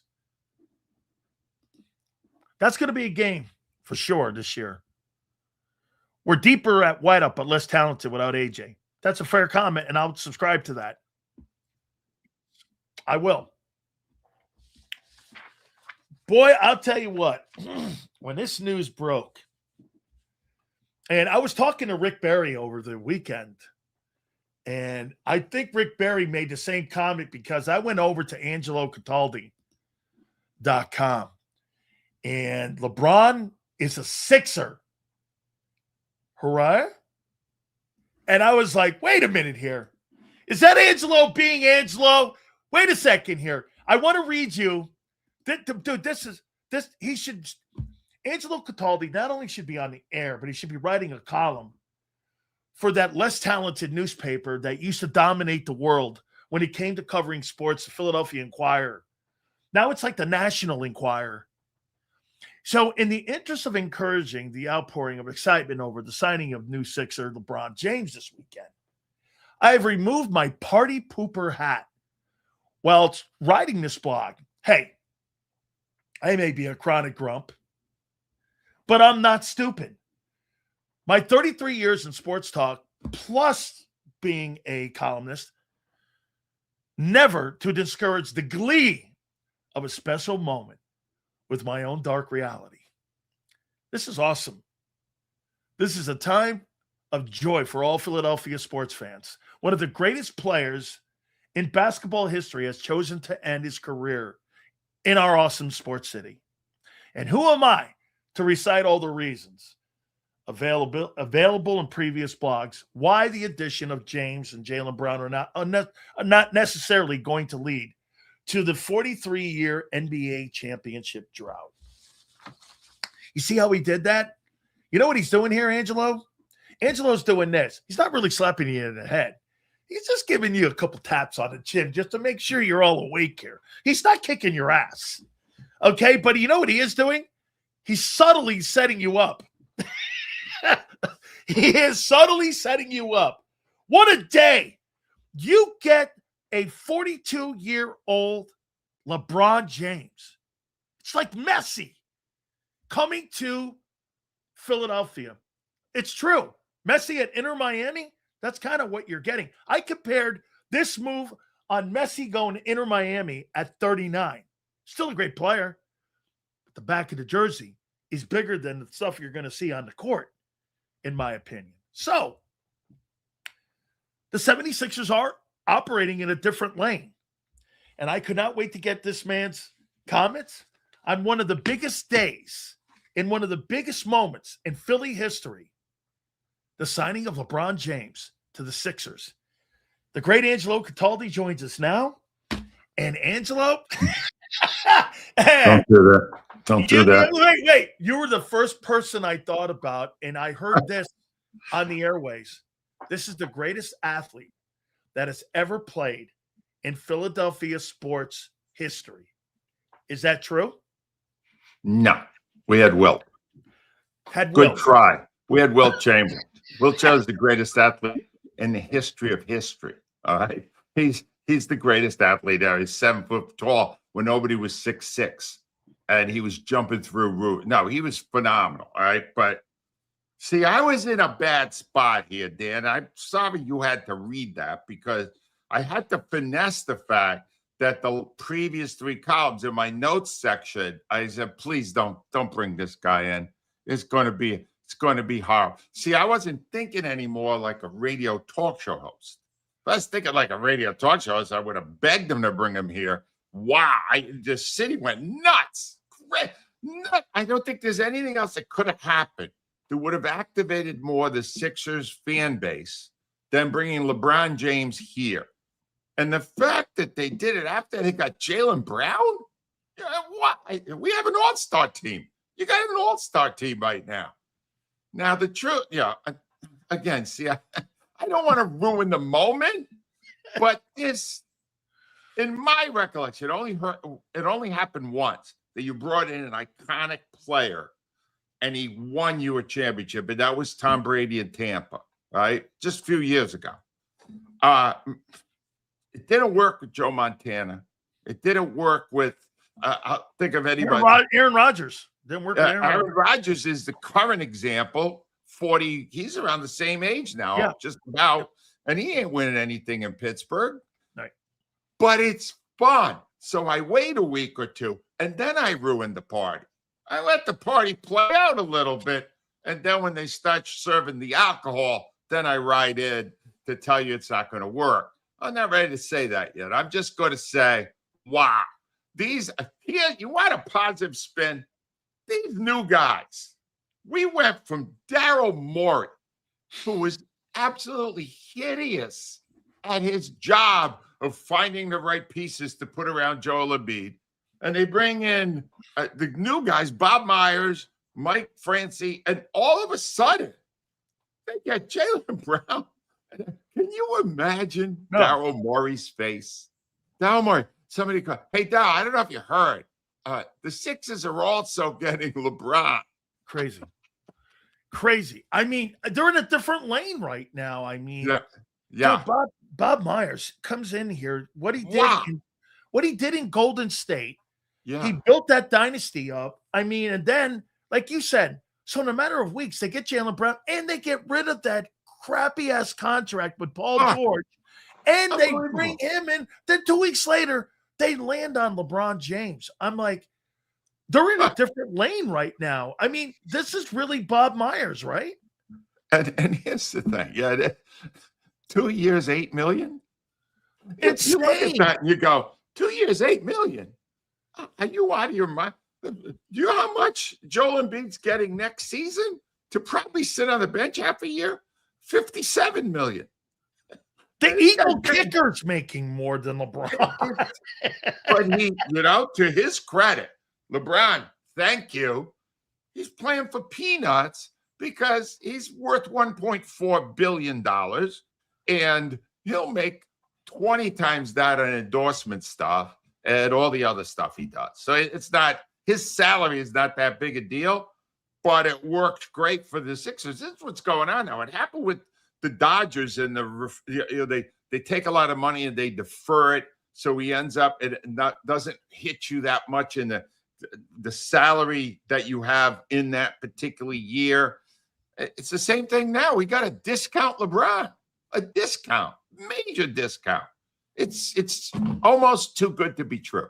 I don't believe, and you helped me up on this, and I think because of social media, and I think because of a lot of things that LeBron has done, and where we are today with the internet and with, like I said, with all these platforms, this ain't bigger than Dr. J coming to the Sixers, is it? It's in the same, it's close. I don't know, probably a little less because Dr. J was in his prime, wasn't he, when he came here? He was totally in his prime, and he was coming over from another league. Yeah. He was the birth. He was the mainstay of the ABA, and then he made the switch over. It was massive. They're both incredibly huge on their own. You don't get, even past this prime, you don't normally get a big name like LeBron James to come to your city. Yep. And we don't hardly ever do. Somebody asked me, I was doing an interview over the weekend, who's the player that did this before LeBron? And the best I could come up with was in the year that all of the owners in baseball basically conspired not to sign any free agents, and the Phillies went against it and brought in Lance Parrish. Well, Lance Parrish on his best day is not these guys, not LeBron James, not Tom Brady. These are the top players. And it's just, here's the thing. Is this like Rose? Is this like Rose coming to Philly? Yeah. Now, that's a good one. That's a good one. In order for Pete Rose to come to Philly, the television station had to kick money in to pay his salary. That's how much it was. Channel 17 had the games back then. And they did a deal with the Phillies where the Phillies couldn't really afford it, whatever the hell it was back then. So the TV station kicked money in toward the Phillies so they could sign Rose because they know it would be a massive bonanza for ratings, which it was, and led to a championship. It's a good investment for everybody. That's a good analogy, though, Pete Rose, because he came here and he built them a chip. But again, the one difference is Pete had more left in his tank. He wasn't in his 40s, right? Although he played well into his 40s. LeBron's going to be 42. He's 41 right now. He's going to be 42 years old. And by the way, when King James comes to a team, Dan, he is indeed the king. There is not going to be anything he asks for that they don't have to give him. And this is where it gets fun, because you already got a massive prima donna on your roster. I don't know if you heard the guy's name, Joel Embiid. Yes, that I guy? have. Yeah. The human road cone. Supposedly, before LeBron signed, he had a conversation with Embiid. I cannot imagine what that would be, because there's one thing about Embiid. He wants the spotlight on him all the time. And if he's not getting it, he'll fall to the ground and fake an injury like he's playing soccer. He just always, wait a minute, not anymore. Last guy announced now is not Embiid. Last guy announced now is LeBron, with the powder and all that stuff going on. How Embiid handles the fact that he's no longer the man. It's a great exercise in human behavior. Isn't that what on will Nick that guy Nurse? do now? Isn't Huh? that on Nick Nurse now? Oh. Nick Nurse has got he's got a baby over here in Embiid. He's got my gigantic world figure in LeBron James. Yeah. You've got the massive background of the Philadelphia sports family here watching this whole thing play out. How do you think that dynamic works out with Nick Nurse? You're not done here. Jalen Brown is here because they couldn't stand him anymore in Boston. He was creating all sorts of problems. Let's get him involved there. So you think this might be a soap opera? Oh, it already is. But no, you see, now you got me thinking like a talk show host. I go, well, this is a gift. Oh, God. You realize, Dan, oh, almost the impossible is happening right now in Philadelphia. The Phillies are in a pennant race, and they're right near the trade deadline, and the big months are coming up. And they're number 3 now in Philadelphia. They're number 3. They moved now. Now it's Eagles. No one will ever beat the Eagles. Next is the Sixers. Holy LeBron cow. and Embiid and Jalen Brown, all there. And then third now is the Phillies. Third. They better watch out for the Flyers. They might end up at the bottom. It's unheard of. What's happened right now is historic in Philadelphia. It's awesome. Love it. Boy, you've got to change your position now on Josh Harris. I mean, Angelo, look at what he's done. He's now brought in LeBron James, Bob Myers, Jalen Brown. I mean, Angelo, come on. Come on. Well, Josh no, I'm Harris. not. I hate that guy. I don't think that. No. You'll never hear me express love for any billionaire. All right. But I will say this. He undid the mistakes in hiring Sam Hinkie and then Daryl Morey. All right. He figured out this is such a blueprint for any team that wants to really give themselves a chance. Bring in people who ran organizations and won championships because they know how to do it. And preferably make it recent, like Myers with the Golden State Warriors. Because we tried this with Andy McPhail. But Andy McPhail had won championships 40 freaking years ago. He was gone. He was gone. All right. Bob Myers is brilliant. I'm really impressed. LeBron can't come here without Francie. Now I'm thinking they brought Francie here because he's got a long-standing relationship with LeBron and was with him in Cleveland when they won the championship at 16. Maybe Francie's here because they knew he gave them the best chance to bring LeBron to Philadelphia. Because if they don't get Jalen Brown, and then Francie's not here to recruit LeBron James, they probably don't get either one. Those guys brought those two in. So, all right, here's what I'll say about Harris. He finally figured out who to hire to win something for him. Now we'll see if they can do it. I still have my doubts. Okay, so do you think anything of this has anything to do with the Eagles and the Sixers in Clutch Sports? You've got Clutch Sports that represents Jalen Hurts, You've got Clutch Sports that represents LeBron James, two of their biggest stars. You have Maverick Carter. You have all of this here.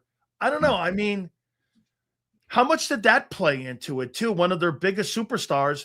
And really, Nicole Lynn's only huge quarterback that she has under her umbrella there with Clutch. How much do you think any of that plays a factor? Or it doesn't play anything at all? Does. It has to.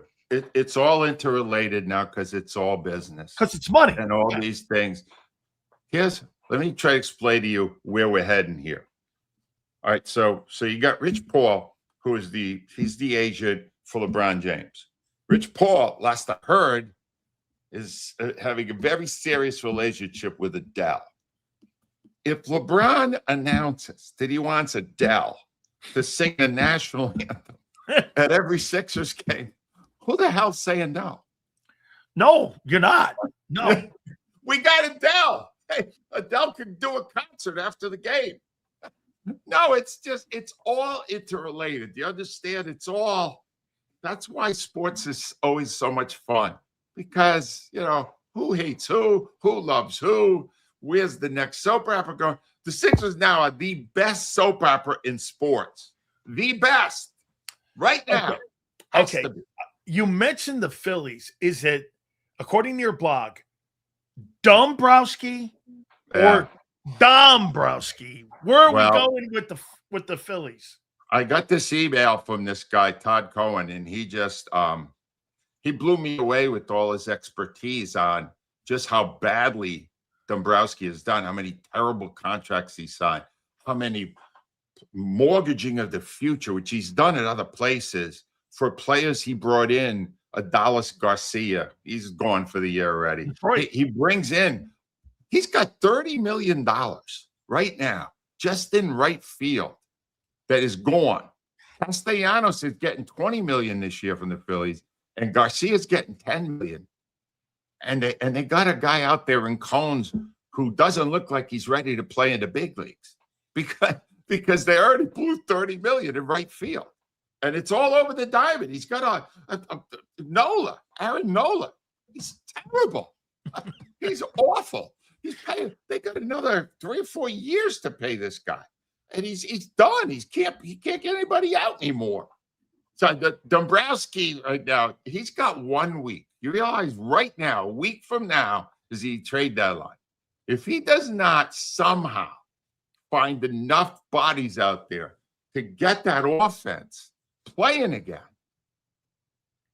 I got to assume he's in trouble. So not an arm, a bat. You want a bat, not an arm. You gotta have a couple of bats. They're not scoring any runs. You know why? Yeah. Because they strike out every damn time up. And Kevin Long, he's the hitting coach. If I'm going to annihilate Kevin Petula the way I did last year, don't I have to take a few shots at Kevin Long? Yeah. Nobody hits the ball anymore. Angelo, you tell me if you think this is wrong philosophy by the Phillies. When you got a 210 hitter that strikes out all the time in the top of your lineup, you're not going to get guys on base and move runners around the bases. And when you have that at the top of your lineup, if you look at the top of their lineup, outside of that triple, I saw the kid hit, what's his name? He hit that triple against the Yankees on Sunday. Trey Turner. I'm going like this. I'm like, they get nobody on base because they're always taking the walk of shame. Right. So, I mean, is that an issue that for you that you just don't really have anybody at that top of the lineup to get on base for guys to drive in? Trey Turner is approaching, with 60 games to go in a year, 100 strikeouts for the year. By the way, what you hear in the background is hail. It's hailing right now in Chestnut Hill, Philadelphia. LeBron must have landed. LeBron, stop the hail. You're stronger. Stop it. Come on. You govern the heavens. Right on, man. Yeah, but they got a problem at the top of their lineup. No, they're not. I don't think Turner was Dombrowski's. I think he was already here. I can't even remember. All I know is most of the moves he's made have not been good moves. Yeah. And a lot of the money he spent on extensions has been really badly spent. And now we got to see if he's got a week. He's got a lot of. Do you realize if he does not have a great trade deadline, Dan Sileo, that he will become the fourth? Yeah. In other words, the worst of our 4 GMs. He will be the worst of the 4. He'll be behind Daniel Briere. Yeah. He will. He will be our worst. Because right now, can I be honest? I think the Sixers are number 1 now with GM. And even Howie Roseman's got to take the second role. Because these guys, what they just did is a miracle. It's a miracle. I completely agree here. Angelo, I want to read you this one here. So Angelo says, sorry, Eagle fans. No playoffs for the 2026 Philadelphia Eagles. How did you land on this pod here, Angelo? Well, I've been watching what's going on, and I got another blog coming out probably tomorrow on an amazing scenario that played out from somebody who went to a journalism school 5 weeks ago, Dan.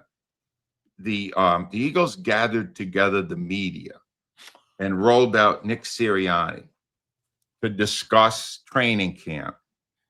And they all agreed to embargo his quotes for over a month. In other words, he said this stuff in mid-June, and it came out a few days ago. And you go, well, wow, this is a powder keg. And then you look at what he said, and it's just a long string of bullshit. In fact, the headline on my next blog is, it's a new season, but the same old BS. And it's awful. It's so Rick Woolen, he's totally dominating our newly formed amazing wide receiver core. Well, which is he so great that these receivers can't get open? Or is this receiver core not as good because A.J. Brown's not there anymore? Can you clear this up? No one's asking any of that. They don't want to know any of that stuff. Right there. Rick Woolen is incredible. You go, well, he's 27 years old. He just signed a 1-year deal. If you're a free agent and you're fantastic and you're coming off a championship in Seattle, you'll get 1 year? No. Why would that be? Why would that be? Well, here's why. Because they let you walk. He's unpredictable. He's very easy to set off. He makes stupid mistakes on the field that cause 15-yard penalties, and you can't trust him. We didn't get to any of that. All we got is, here's a Sirianni guy. Oh, my God. What a player. And then he's got Mannion. Mannion. You would have never thought he already said all this crap about Petullo. They all, 1 year later, they forgot he said all this crap about Petullo. And they went, aren't you worried? Remember, they embargoed this 5 weeks because you got to time this stuff, right? What's the journalism? The guy said something, you write it. I got to wait 5 weeks to write crap. And he goes, I know Sean Mannion will be good at calling plays because he's working his ass off. Follow up? Can I have a follow-up question? Does that mean Kevin Petullo wasn't working his ass off? Because what you said in November when they were struggling is he's staying up all night, burning the midnight oil because he's got this great work ethic and he'll figure it out. Work ethic doesn't decide if you're going to be a good play caller. Some people have it. Some people don't. Normally, you would find out when they actually perform the task. Mannion has never performed the task. We don't know if we can do it. Angelo, it's like being a poet. Some people can recite it. Some people can't recite it. Yeah. And that's what's like being a play caller. Situational play calling. I could have all the plays on the world in front of me. That doesn't mean I know what I'm doing. When I'm in game situation, it just doesn't. And Angelo, to your point about this embargo thing that goes on in Philadelphia, let me ask you this. And this is like an NFL thing now. So am I right, Angelo? Kyle Shanahan was in a severe car accident Wow. 4 weeks ago. Yeah. And the national guys who break every single contract story, as soon as it comes out, you held that story because, in my opinion, because you don't want the point spread to go down or up because he may not be there for September 10th, that you don't report that Kyle Shanahan has lacerated. He's broke his nose. He has broken ribs. He broke his ankle, and he won't be in training camp. How do you not report that? It's the head coach of your football team. You hit on it. This is brilliant what you're saying here, Dan, because when there's a transaction, they have their own people they'll funnel it to, right? Every time. Adam Schefter. Right? Ian Rappaport, Jake Glazer. In basketball, right? Yep. They'll let that stuff out instantly. But if it's something that they're not happy about, it's squeamish, it's not a good story, it's negative, it doesn't look good for the league, it might impact gambling and all. Let's embargo that. Let's hold that back. It's hard for me to believe, almost impossible for me to believe, that Adam Schefter, who has broken every major story about transactions in 5 years, had no inkling that a head coach who had been there for 10 years in San Francisco, Kyle Shanahan, had an accident in which he almost was killed. And nothing was reported for a month. It's my mind. Have you ever had that happen to you? Anymore. Have you ever had a team come to you in Philly and say, Angelo, I'm going to tell you something. I want you to hold it. Yeah. And I don't want you to say anything about it. Did you ever go down that lane and go, you know what? See, I never did that because I was taught not to do that. Do you understand? The minute I get in cahoots with a team about how I'm releasing information, I am no longer an independent journalist. You work for I am now an arm of the team. They may as well hire me as their PR agent. Yeah. The whole concept of journalism is to hold people accountable who don't want to be held accountable. And that's what the teams are. And nowadays, more than at any point in my life, 75 years, there is no journalism happening anymore. They have all basically cashed in their chips. If there's anybody out there doing it honestly now, I'd love to see who it is, because I'm not finding it. I'm finding everybody jumping on board now. Even the people that were doing journalism are now doing PR. And it's frustrating as hell to me. Because these guys, they listen to this crap that Sirianni was thrown out there 5 weeks ago. They're stupid. And they all agreed we're not going to run any of it until such a date. That's not journalism. You are now working for the team. Don't you understand that? Angelo, it's state TV. It's like state journalism when you do stuff like that. It is. It's a horrible direction, and I don't think it's going back the other way anymore.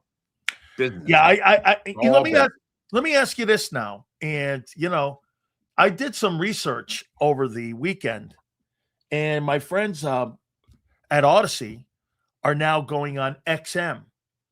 I'm curious on what Serious. I'm curious on how you think covering the Lions and covering the Seahawks or covering whatever is going to be beneficial to WIP. The one thing that I've appreciated about WIP over the decades, you guys don't give a shit about anybody else except Philly sports. You'd rather be talking about cheesesteaks. How does this make IP better? No, IP won't be affected in that way because IP will still be IP, but they'll be on the satellite that you will now be able to listen to them on, that they have like blogs. You could listen to them on a blog, or you could listen to them on FM radio in Philadelphia. Getting paid for that? Or you could listen to them. Here's the problem. If you're a performer, the ratings now are going to be different. Some people who have Sirius or already have a subscription to Sirius, they're going to listen to it there, and their ratings won't count because they only count on terrestrial radio.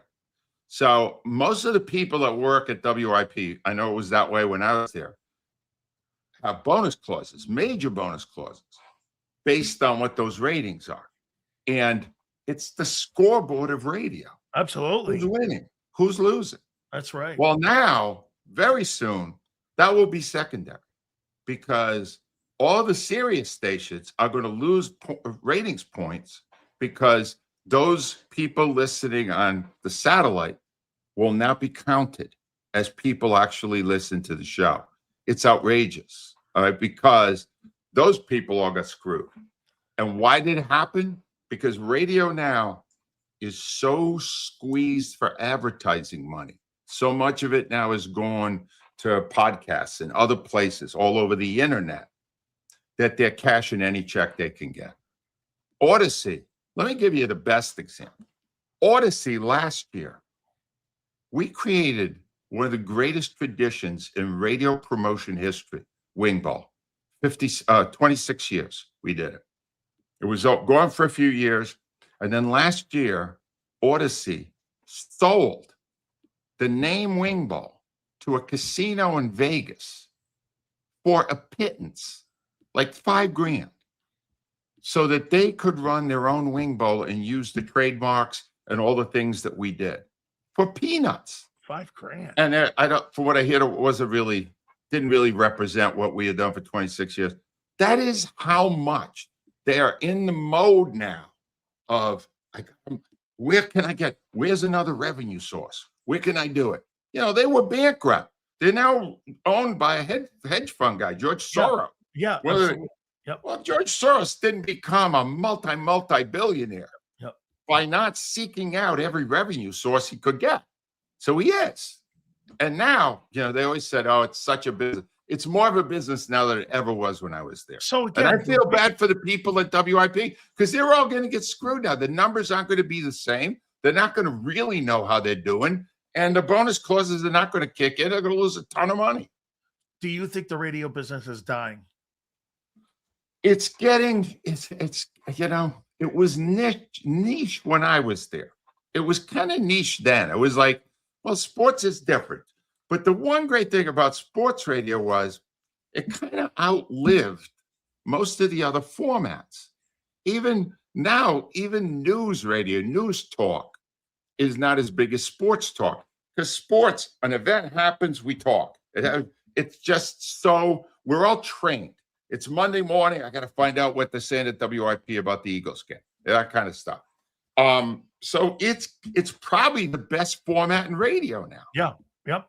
But they're all in some form of decline business-wise because there's just too many other options. If I'm a Flyers fan, I can get a Flyers podcast driving into work, and all I hear is Flyers talk. Why do I need to listen to WIP? They might mention them once or twice. I'll just listen to the podcast. There's a lot more competition than there was even 10 years ago. Here's what I'll say about you, Angelo. When you do 10 shares and you're doing 12 shares in the mornings versus 12 shares today, you're monetizing your 12 shares more than what they're doing right now. Because if they're looking for any revenue stream whatsoever, the advertisers aren't going. And that 12 share doesn't mean as much as it did when you were there. Why do you think? Is it because of the dilution of the market because of all these other platforms? Do you think it is that? The 12 share, we had 12% of the audience in our demographic. So you knew that any company that wanted to get their word out in advertising would want to come to where we were hitting men 25-54. So they would spend the money. Now, that's an option. But how about this option?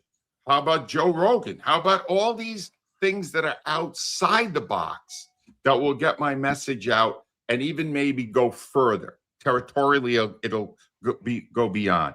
Now, it's a tough market. The one format that probably will survive all of this, especially in Philadelphia, is sports. But even them, they're on the satellite now. Where do you listen to them? What do? I got all these places I can hear it now. But look, I hate change. So you think that it's not special like it used to be when I used to get up in the morning? No, it is. It's less. And when I used to go to 610, hey, 610, I'm going to 610. And now still, right?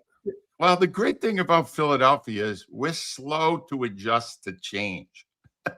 So one place, Dan, maybe in all of America, that will still be desperately dying to hear what they say the day after the Eagles game will be at WIP and will be on sports radio. It's a harder market now than it was when I was in it, certainly in the heyday of the time I was in it. Couple last ones here for you, Angelo. Jalen Carter, you think he's going to be a pup-less candidate? Do you think he's going to be a hold-in? Do you think they address his contract? And if not, why haven't they addressed this contract? If he's so important to their future, right? How come they haven't come and giving him a deal in a long-term extension? They did for Jordan Davis, too, who was 1 year ahead of him. All right, so what does that tell you? Carter's a better player than Davis, and Carter's not getting the offer that Davis got because Carter spit on a player, because Carter's got a whole bunch of baggage. He is harder to motivate. He is harder to coach. He is more likely to do what he wants than what you want. And they're going into the final year here because they want him to play his ass off. And they know he'll play much harder if he doesn't have the money in the bank. But the risk is you could lose him or force yourself to franchise him or transition him with the labels next year. But I like what they're doing. I think it's the right thing. I think they should do it with more players. Some players will not succeed when the money's already in their pocket. There's just the mentality changes. So don't give them the money. I think in the end, what I've seen from the Eagles is when they love a player and the player leads them to championships, they take care of them. They've done it with most of their biggest names. And I think they'll do it with him, too, if he gives them a great year without all the other crap going on. No spitting on teammates, again, thrown out the first play of the first game of the season. Don't do anything like that. Do what you're told. Play the way we want you to play, and you get rewarded. We'll see if he does it. Last one. Why haven't they done that with Jalen Hurts then? He's delivered the championships. How come they haven't given him a contract extension? I mean, if you think about it, next year, if you go into next year, he's only got $20 million in guarantees. So what are you going to do? Guarantee the full year for him? Or are you going to give him another wait and see? Are they gambling on this right here? Because, boy, this is not a good look for them. How come they haven't given him a brand new 3-year contract extension? That's a tougher one for me to address. Obviously, they are now harboring some concerns about what's going on, about the way he's connecting with some of his teammates. Certainly, Brown was a problem. I have a feeling they wanted to see Hurts without Brown to see if he would be more, he'd be able to lead better. Angelo, do you think they blame Hurts for not making that relationship better like they did when if you look at Donovan McNabb, right, isn't a quarterback's responsibility to have worked with T.O. to make that thing happen? And all of a sudden you've got kind of not the same guys, but the same result. He only lasted a year and a half. You had great success with AJ. You think they're blaming Hurts a little bit for that relationship? I think they're wondering. They're wondering. What they should be blaming is Sirianni, because that's all he does. I know. You want to really blame somebody for any problems that happen between Hurts and Brown? Blame the damn coach, who's the master of culture in the clubhouse. Why don't you blame that jackass? And honestly, that's the real story. But somehow, Dan, here's the real lesson. Hurts doesn't play the game of the front office. He doesn't kiss their ass. He doesn't say yes. He's his own man. It's one of the reasons I respect him so much.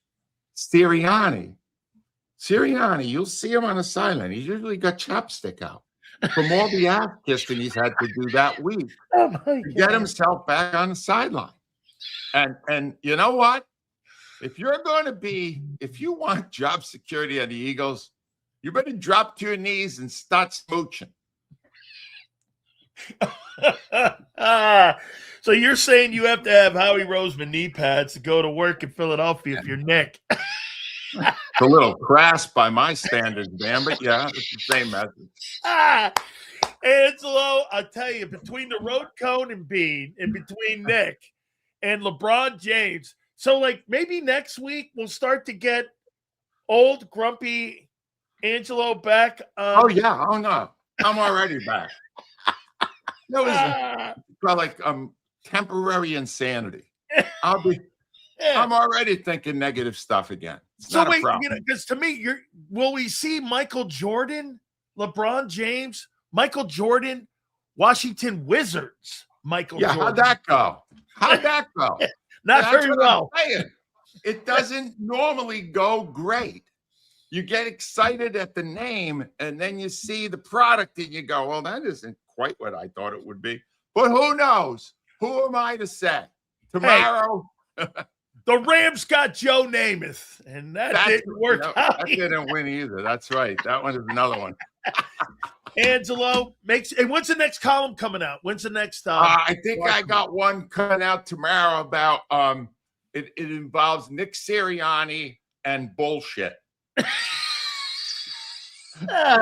Terms that are highly synonymous. Yeah, totally synonymous with one another. Very good.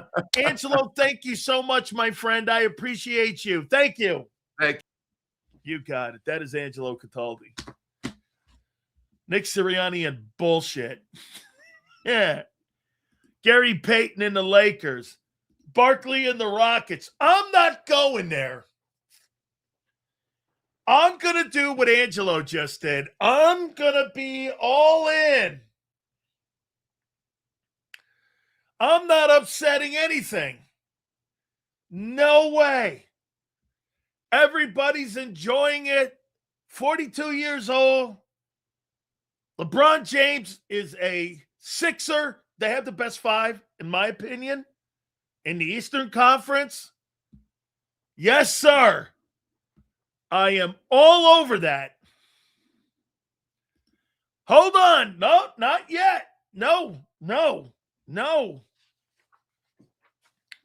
way. I am looking forward to it. Because you know why? What great content. What great absolute content. This is going to be. Look what we got in the fall. We've got whether or not Hurts is going to be able to pick up the new offense. You got LeBron James. You got Nick Sirianni. You got no AJ. Oh, my God. This is absolutely gold. This is gold, dude. Are you kidding? Shit, we barely got. Oh, by the way, in honor of going to the training camp tomorrow, I have put together my pre-camp 10. My pre-camp 10 teams, roster-wise. Okay? A lot of people think that. Roster-wise. Clyde Drexler. Robert Quinn.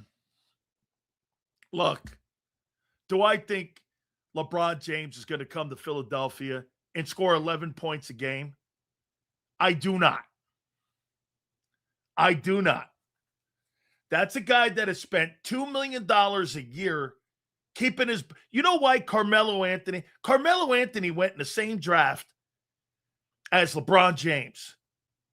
And Carmelo Anthony was eating ding-dongs and not taking care of his body. And that's one of the reasons why he didn't last. The guy was eating ding-dongs.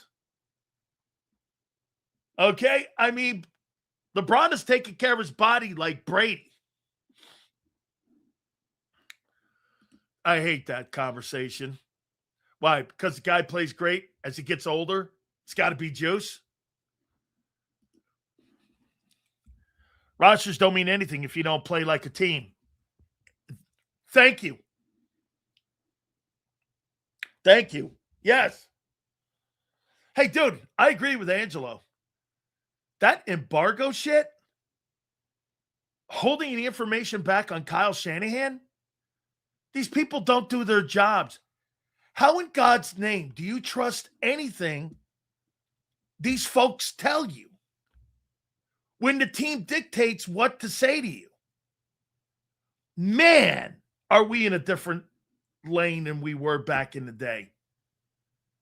This is not covering teams correctly. Dude, anytime I heard a story, I didn't wait for clearance. When I broke that story for the Eagles, when Michael Vick signed with you guys, I did wait because I was nervous, not because I was being told not to. I waited 3 hours because I wanted to see if somebody else picked it up.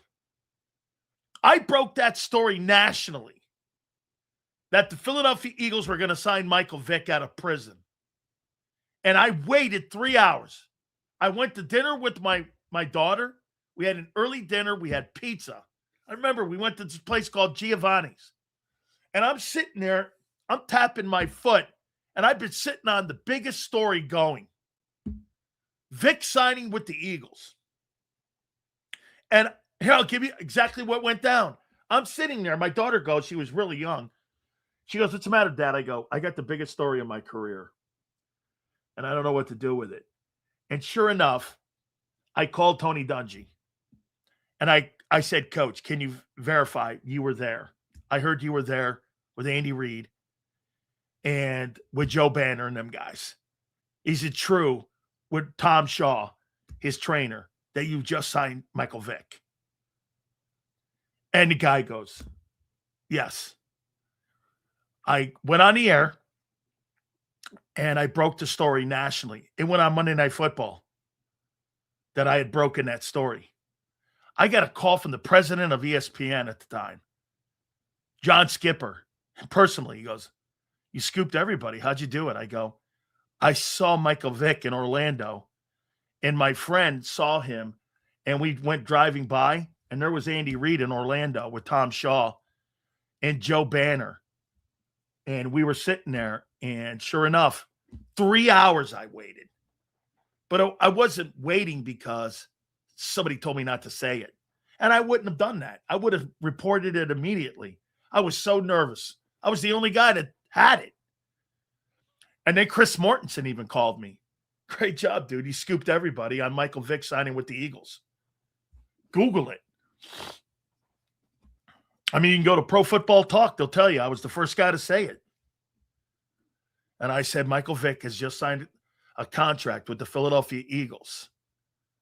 And that was one of the breaking stories. I broke that. RG3 not being re-signed to Washington. People didn't think that that was going to be a possibility, that they would move on. Bruce Allen came on my program and confirmed that they were moving on. So I was like really nervous. But embargoing the stuff that, I mean, Adam Schefter doesn't know that Kyle Shanahan has been in an accident and almost killed him. And you sit on it for a month.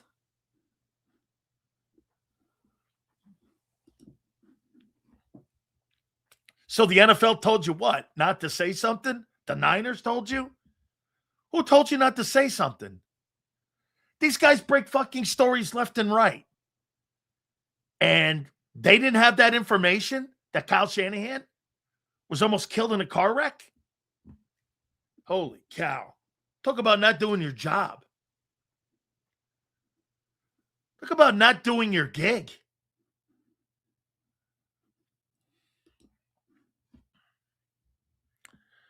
Yo, Sills, Ron Kruppa, ring a bell, was my high school teacher.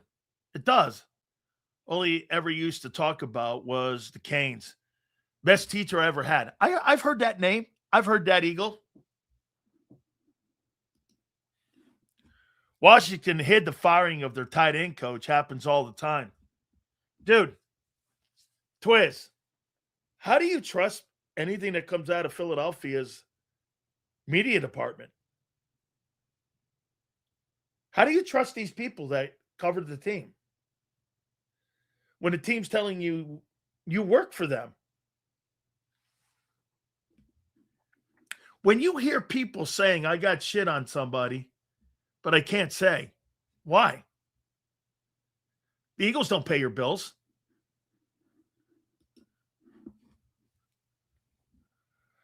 Sounds like they're doing favor instead of doing their job of reporting. Well, you got to remember something. Access creates your job. And the team holds your access over your head. And they know that. How many people do you think can actually cover the Eagles? And I'm just using them because that's all we talk about here and other teams, but they use that on who gets in the building. And it's leverage. How do you trust that? Those are the people that M. Reyes trust. I mean, when you got stories like Angelo said, and the team tells you not to talk about them for a week or 2 weeks or 3 weeks, he believes that. Anything the Eagles say coming out of their PR department, M. Reyes is all over it. How in God's name do you trust anything they're saying? I don't trust anything that comes out of the Eagles state-run media. They have everyone, yeah, that's right. They had everyone afraid that their press credential will be pulled. Get this. He says, I trust the players and their opinions. Well, that's funny. How many times are those opinions, when those guys say something after a ball game, that they're walking it back by Wednesday because the PR department got to them? How many times have you heard Jalen Hurts walk back a comment? How many times? It's every week. Guys will say something that is truthful. Come Wednesday, they're walking that shit back.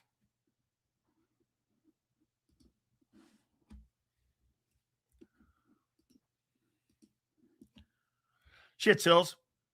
I will be fired on my first day because I can't stand liars. Well, they wouldn't give you a credential there, Kim. By the way, I tell you what, Gary Cobb has been, I don't know how many years Gary Cobb has been covering sports in Philly. And he was on IP a long time. And I wonder what he thinks. We just had Angelo Cataldi on. I wonder has there ever been an athlete in Philadelphia sports history with this big a name come in and play in Philly? Pete Rose, Dr. J, Moses Malone, okay? Guys like that.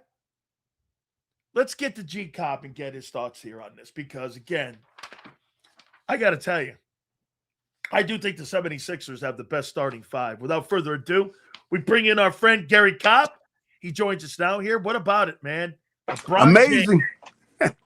In the Philadelphia sports market. What do you think of that there, G Cobb? That was a shocker, man. That was a shocker. I had no idea that was, well, I heard somebody told me something, but I let it go in one ear and out the other, from the standpoint that somebody, I think either had somebody was being enrolled in a school,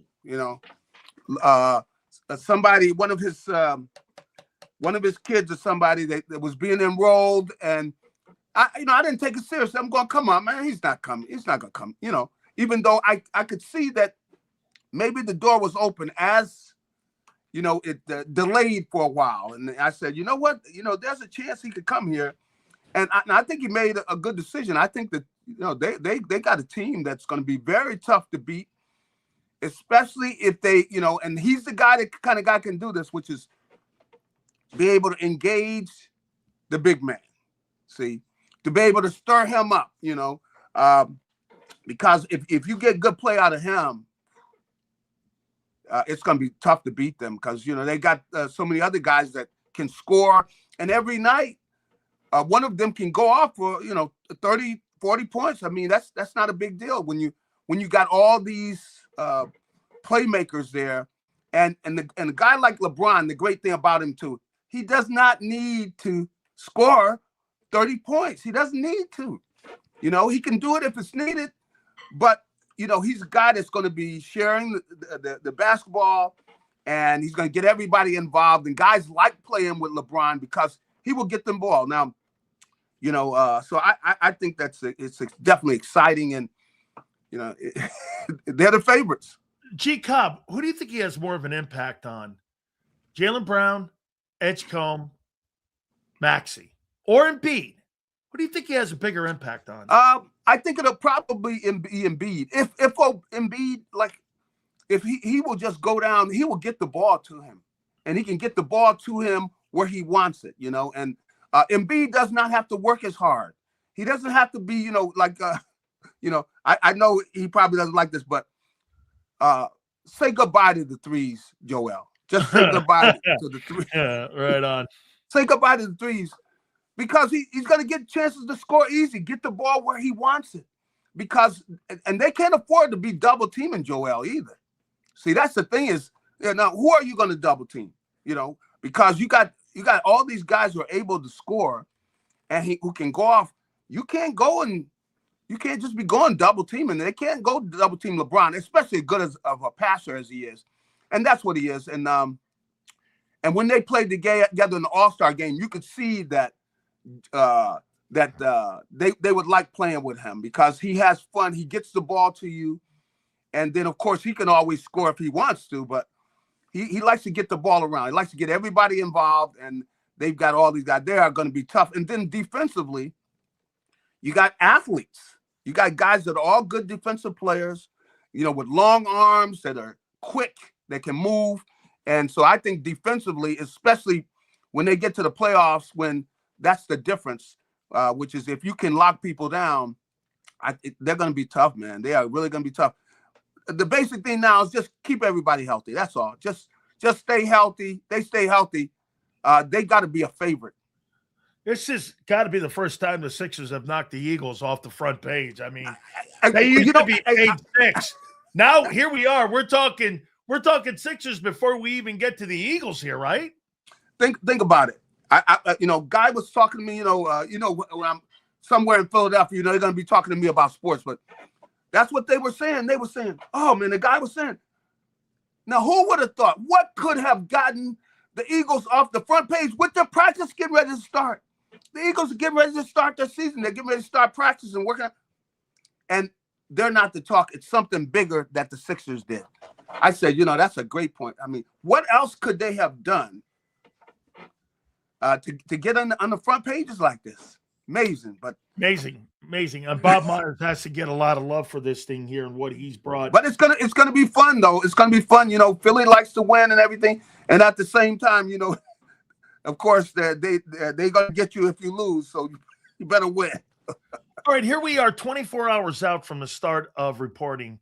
Wednesday will be the first practice. I know you'll be out there. Yep. You tell me, Gary, what's your biggest storyline going in tomorrow as the players report? Well, you know, everybody's coming in.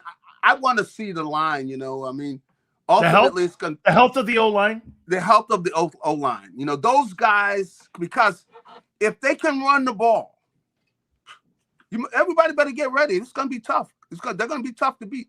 If they can run the ball, if they're having success running the football, then they're going to be tough to deal with because, you know, they've got, you know, they got some playmakers out there, the receivers, especially when you talk about Jalen, because I think Jalen flows in the situation. When they got a good running game, he doesn't have to throw the ball a lot, but you know he's effective throwing the ball downfield.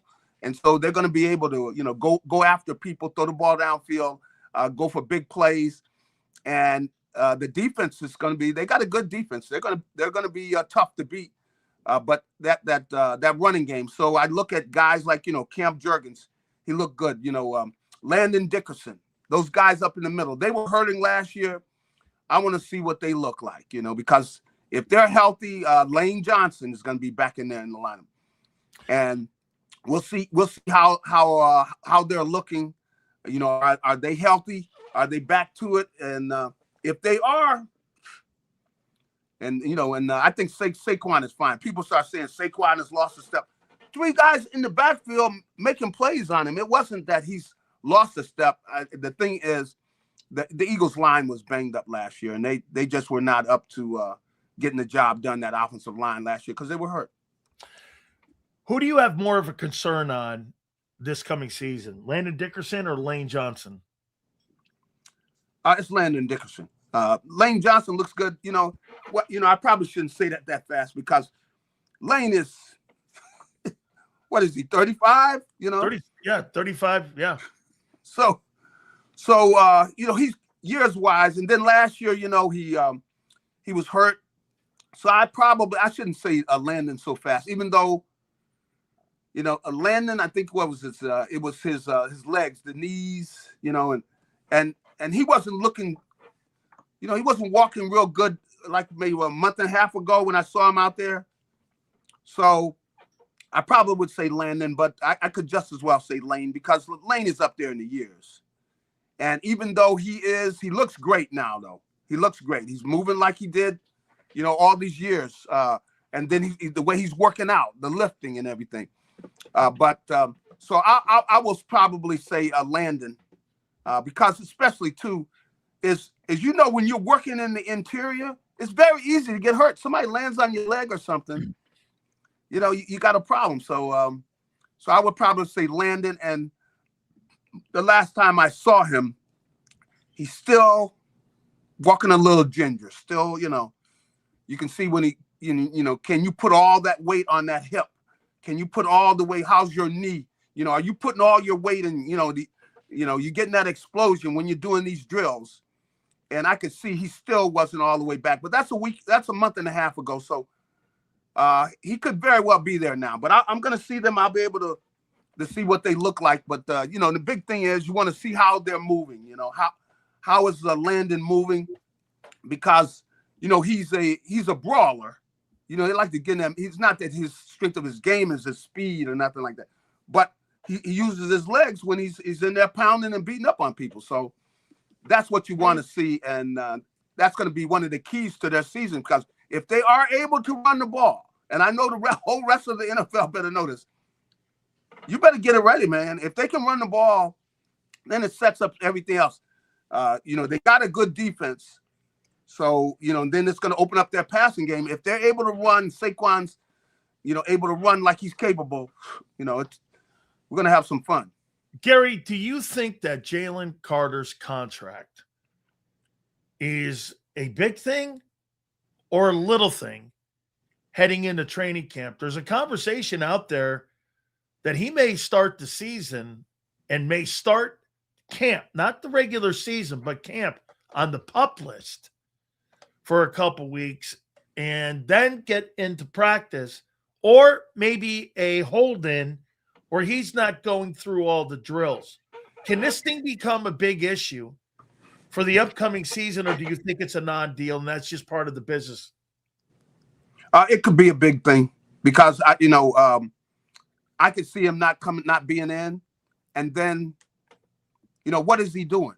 You know, does he have the discipline to really be working out, you know, and everything, even though, you know, probably he's going to have enough people in his ear that he would, but, you know, but you still don't know. He's a young guy. He's still, you know, I don't want to be 25. He's a young guy, meaning he's still young. He's not like, you know, some of the guys who are young, but they're old in the way they act, you know, like for instance, Jalen Hurts. Yeah, Jalen Hurts.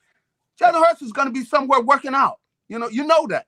You know he's going to be watching what he's eating. He's not going to be whatever hanging out with somebody he don't need to be around and stuff. So, but Jalen Carter, I don't know that you can say all that about him now. Now he has been working out hard this offseason, but he's been up at the Eagles, you know, at their facility. He's been up there the whole time. Is he going to keep it that way? You know, if they go into camp and he can't go up there, you know. So I really kind of think he's probably going to end up holding out. I wouldn't be surprised if he did, because they could say that, you know, with the impact that he's had on the team, he's been here. Now, he hasn't had great seasons all the time, but he's an impactful player, meaning that he can beat a double team, beat a guy in time. And you've got pressure inside, whatever you were planning on doing, throwing the ball, you got problems. If you got somebody loose there in the middle, and Jalen has shown he can do that, and he can when he's at the top of his game, focused on football, he can be a difference maker. And so I think that people probably say we deserve the money because all you got to do is go back to that Los Angeles game. And, people say that was just what they were ready to lose that game. And Jalen Carter said, no, we're not losing this game. And Rams was driving. Rams right. were driving. They were already down there. They were like on the 30-yard line or 25-yard line or something. And, a couple of plays, but he basically made him throw 3 of those passes. He sacked him one time and made him throw a couple of balls out of bounds, and that was the game. Do you think that this is coming from the owner on why they haven't paid him and why or do you think it really is coming from – what do you think is more of the influence in this? Howie, Nick, Vic, the owner, or is it a collective? Well, it's Howie leading the way, but it's a collective. But it's Howie really. He's the one that makes the decisions, and he's got a great feel for being around players, and I think that they feel like can we trust this guy? And I would agree. I mean, I don't I don't know. But I think though that the pressure on him with the folks talking about here in Philadelphia, that everywhere he goes, because I see him, I've seen him, different places. I see the people on him, on Jalen Carter, and they know how important he is to this team. He's the key to the defense, and he's a guy that can be dominant at the same time. He doesn't have that, the veteran focus where he's going to be focused all the time. You got to get him focused, and I can't say I know exactly what he's doing all the time, but I can tell by his personality. He likes to go have a good time and everything. And, this is the hardest he's worked during the offseason. This is the hardest he's worked. He's not where he's going to be somewhere working all the time, but he's got a tremendous upside. Like we still have not seen his best yet, but he has been working this offseason. He looks like he's in great shape and working on his power and everything. So he hasn't gotten, all the way to his best football yet. See, and that says something right there because he's not that kind of guy that's going to be in the gym, every day, working out all the time.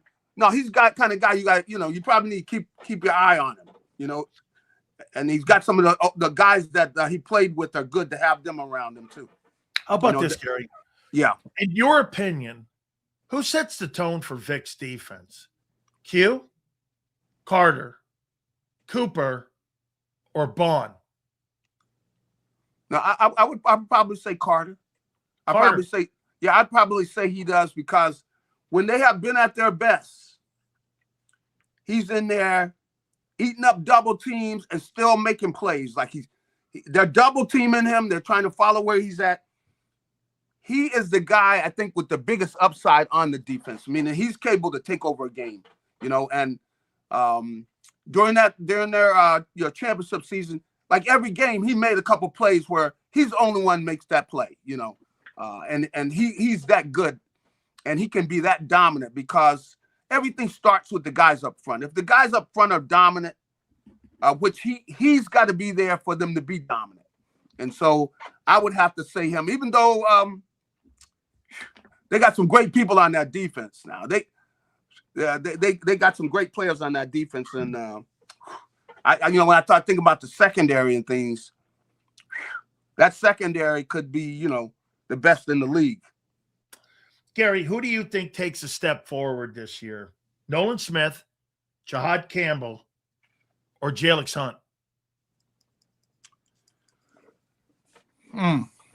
Well, it's probably going to be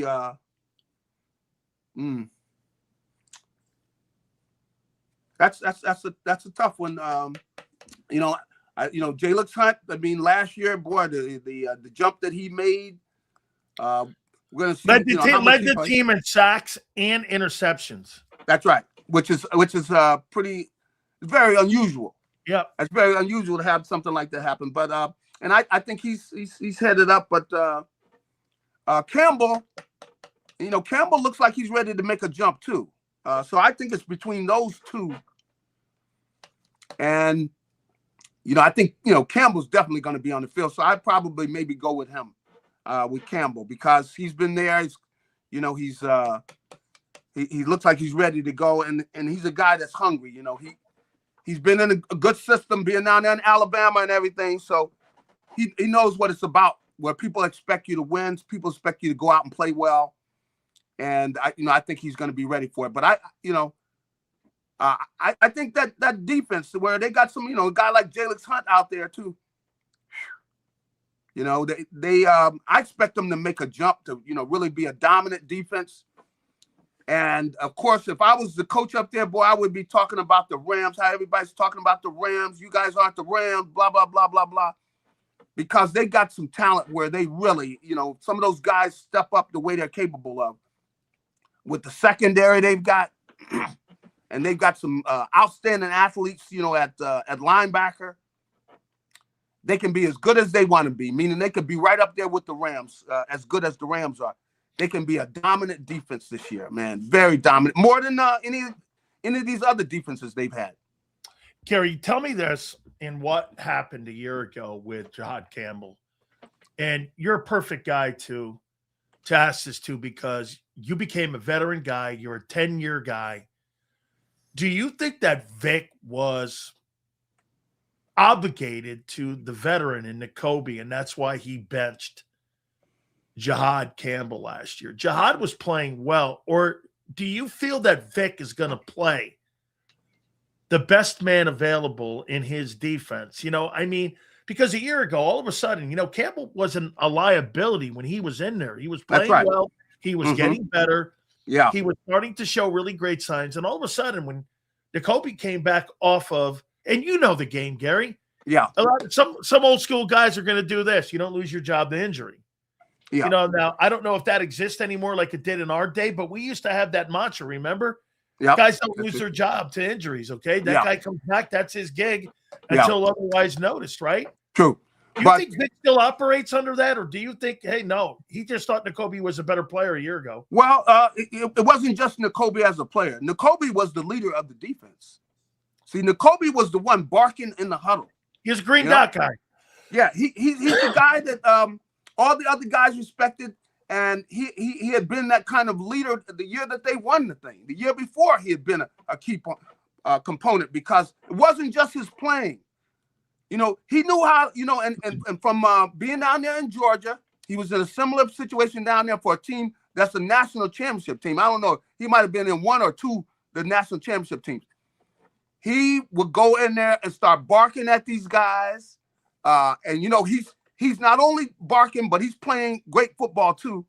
But he was a leader, and just him taking over in the huddle, and there's something about that too, about knowing how to lead those guys in the huddle and everything. And that's what he brought. He brought a toughness to the defense that, his leadership and everything. And not everybody's great at that, calling the plays, barking at guys, knowing when to talk to a guy, when not, what to say to him and everything. And he had a lot of that. He was an outstanding leader.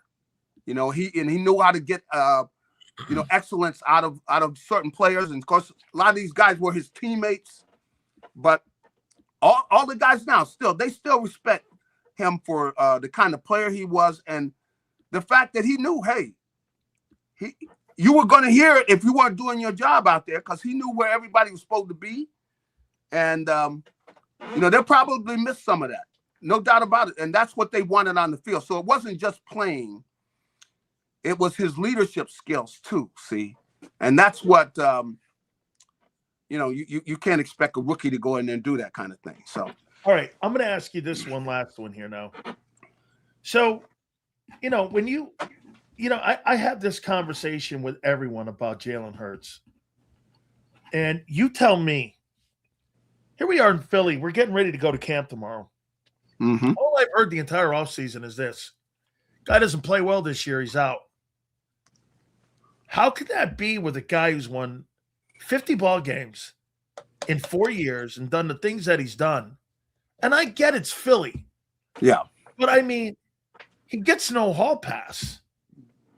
Why? Well, he's not a spectacular. He's not the spectacular quarterback. He's not the quarterback that's 6'4". You know, he's 6'4" and with this arm where he's got an arm where he throws that out route. You know, he's not Dan Marino. No, he's not. No, he doesn't have the picturesque, like I said, dropping back and throwing the out over there or the deep. The deep ball and everything, even though he throws an excellent deep ball. But what he is he is a battler, see? He's a fighter. And all he cares about is winning, trying to find a way to win. And so it's not spectacular all the time. And I think that also, with the passing game, the passing game was not the type of passing game where really when he first got the job, the first time they went to the Super Bowl, that passing offense was more explosive than the one last year. Yes. Where he's throwing for more yardage and everything. So I think we'll see some of that according to what everybody's telling me with regards to this new offense and everything. He's going to be able to they'll probably throw for more yardage in this offense than he did before. But he's just not the spectacular guy. He's he's the guy like, in baseball, you got this guy who's playing second base or shortstop or whatever. He goes up and he's the kind of guy that will move runners over. If you need him to hit behind the guy, he'll do all of the dirty stuff. He'll make the throw at the guy's head when he's coming in and trying to mess up a double play and, all the dirty stuff, Gary, And he's the guy when he's not out there. Damn, he did all that? Is that what you're saying? He's that guy. Right. He does everything. I mean, look at all he does. He does throw a great deep ball, and then he can make those intermediate throws and everything. And then also in times he pulls the ball down and he runs and stabs the other team in the heart. So he does a lot of things, and he's a battler. He's a fighter, and that's what Jalen Hurts is. He's not the spectacular guy. And then the bottom line above all that is, guy finds a way to win. He finds a way to win, and that's what he's interested in. He's not interested in spectacular, even though a lot of those guys, a lot of quarterbacks, they want their stats or that. Jalen's trying to find a way to win, and when you get around him and you come to understand him, you understand that that's what he's about. He's not about the spectacular stuff, and that's what he's done. The best thing he's done is he's found ways to win. If he does that, everything else will work out. You keep winning, man. Keep winning, but sometimes it can look ugly, though. Well, I just want to get a Jalen Hurts proclamation day from the governor. Yeah. Governor Shapiro gave a proclamation day to LeBron James, and he ain't done shit in Philly yet. And I'm like, this guy's went to 2 NFC title games and won a Super Bowl. And Yeah. I don't see any Jalen Hurts proclamation day. You know what I mean? Well, it's probably he don't want to get the folks in Pittsburgh, man, because they'll get mad over here. But you're right. You're right. He has for a guy that's done as much as he can, as he has already accomplished, he does get the most flack for being like he's a garbage quarterback when the guy gets the job done. That's what he does, and that's ultimately what it's about. It's not about all that other stuff, Man, I hear you. Hey, JAKIB, are you going to be out there at practice on Wednesday? Yeah, I'll be out there. Yep. Good. All right. Fantastic. Gary, we'll see you next week. Thank you so much, my friend. All right, buddy. Have a good one. You got it. That is JAKIB. Yes, sir. Gary starts texting me videos of him being out there, and he gives me a play-by-play. And what he does is I can't say it. I'm not going to say it because I don't want to get his ass in trouble. And because sometimes he does some cool things for me there. Jalen Hurts wins in spite of his horrible coaching staff. His horrible coaching staff is fucking 50-18. his horrible coaching staff. So wait a minute. Well, then you're in my camp. Wisco, you think that the Eagles win in spite of their coach, right? Okay. Money, I hate y'all too. You can go root for another team with that dumbass logic. You're supposed to glaze everything on everyone about the team to be a fan. That's a Simps mentality. Notorious, you're dead on. You got to sit around and you got to glaze donut. Everything is ridiculous, and it's absurd, actually. And it's actually unbecoming. Hey, nobody can talk bad about my girlfriend, Jalen, or my team. I don't want anybody in here saying anything bad or I'll beat you up. What are you, 5? Look like a fool doing that shit. JP, I didn't want him on draft day. I'm not you. I actually understand the sport. I formulate my own opinions. You repeat monkey poop you heard from the other people who don't understand this. Here's M glazed donut. Most successful period in Eagles history. Most wins and possibly the most talented rosters. Okay? In our history. It is your most talented rosters. Are you under the impression that Carson Wentz had talent? Like it's on the field now? Or the last 4 years? Carson never played with these amount of talented people. But some shit for brains fans would tell you that we are in shambles because they're low IQ. No. All you got to do is follow what your team did this offseason. They revamped the offense. They made schematic changes. And they made roster changes. What are you not seeing? What are you not seeing? And by the way, once again, you've done nothing to improve the run game except wishful thinking. I hope they're better. I hope they're healthier. I hope this. I hope that. I hope Barkley bounces back. I hope Landon bounces back. I hope Lane bounces back. You've done nothing to sit there and tell you that the run game is improved except for wishful thinking. Nothing. We're about to find out. Jalenites aren't fans. No, they're kind of like creepy dudes who are like stalker guys. Yeah, they're like groupie dudes that follow bands around. Oh, yay! They're the yay crowd. Yay! Yay! Yeah, them guys. Fucking those really weirdo guys. You sit and you go like, serious, dude. Can you please move down a section? There's 4 seats over there. I don't want to get your drool on me. Like if you were sitting next to Reyes, you'd have to worry about getting his drool on you. Damn, dude. They just did the national anthem. You're drooling on me already. So let's say Jalen Hurts is 550 passing attempts this year. How much attempts do you think go to the middle of the field? 2%. No. I'm hoping. Hey, let's see. You know what I'd be hoping? 30, 30, 30.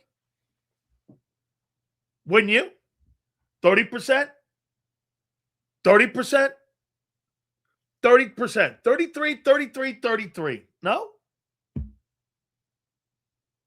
That's what I'd be hoping for. That's the West Coast offense. 33, 33, 33. Middle of the field, 33. Right number's 33. Left number's 33. And maybe the rest down in checkdowns. No?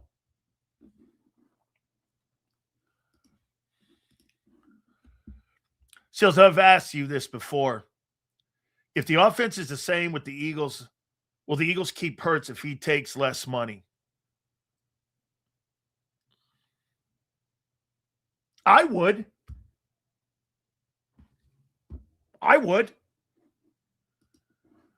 Look, the market being the way it is, if Hurts came in at $53 million, yeah. No, Seals, Jalen only gets credit for winning. No one else. Ridiculous. Seals, the Eagles are about to find out if PRP injections in Guatemala really helps or if it was voodoo magic or those guys were selling something. Yeah, we're going to find out.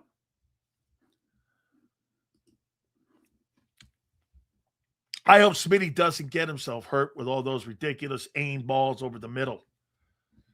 I mean, seriously. Seals, we talking with AJ gone. It's affecting Devontae. How about Barkley? They got stacked box. Yes. Well, they're going to. They're going to jam Devontae. They're going to stack the box again. And they're going to force Hurts to beat you with Hollywood Brown, Mekhi Lemon, and whomever. Got her. That's how they're going to beat you or attempt to beat you. Hey, dude, your offensive so-called stacked offense, the only person I give a shit about is Barkley. Because I still got to have Hurts get Devontae the ball. Barkley's the only guy I give a shit about. If I'm putting a game plan together, Hurts is not the number one priority. Stopping Barkley is the number one priority. Not letting that guy get going. If that guy gets going, everything's open. If he doesn't get going, you're 2025 all over again. You will be 2025. If Saquon Barkley does not return to some resemblance of a 1,400 yard back, and he's roughly around 4.8 a carry, it won't matter what you call or what you say or what the quarterback does. Hurts might throw for 4,500 yards because you'll be behind. And now without AJ, that's going to be on him. Get this. This new scheme that this new guy has never put together. Laughing my ass off. The new scheme is intended to spread the defense out. And Jalen Hurts is 5 years of starting. He's never spread anybody out. Stacking the box isn't going to be the weapon against us when he's never spread the ball. I showed you something. The third wide receiver in the last 5 years has averaged 29 receptions. And that's a collective. 29 catches. And now all of a sudden, that position is going to get what? 50, 60 catches? Well, if you're so prolific, you've won all these football games. Why haven't you improved the pass game? If you're so good. This guy makes no sense. Because the scheme. Remember, you said the coaches didn't let him throw. No. They didn't let him throw across the middle because they don't believe he can be successful on a consistent basis. That's a game plan. When you throw less than 100 passes in 5 fucking years, that's intentional, not incompetence. It's intentional, especially when you're winning. It's intentional, doofus. You're building a game plan, and he doesn't throw across the middle. Is intentional.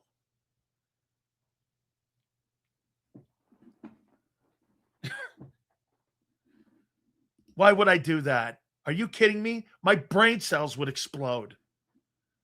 And by the way, we only put people on our program that are worth a shit with their takes. Not this bullshit. Because what it does, it shows everyone else how smart you are. Because anything that guy says, just go against it. Yeah, I love using assholes as content. No, not everybody. Okay, there's some people with really good takes. But this guy's an asshole.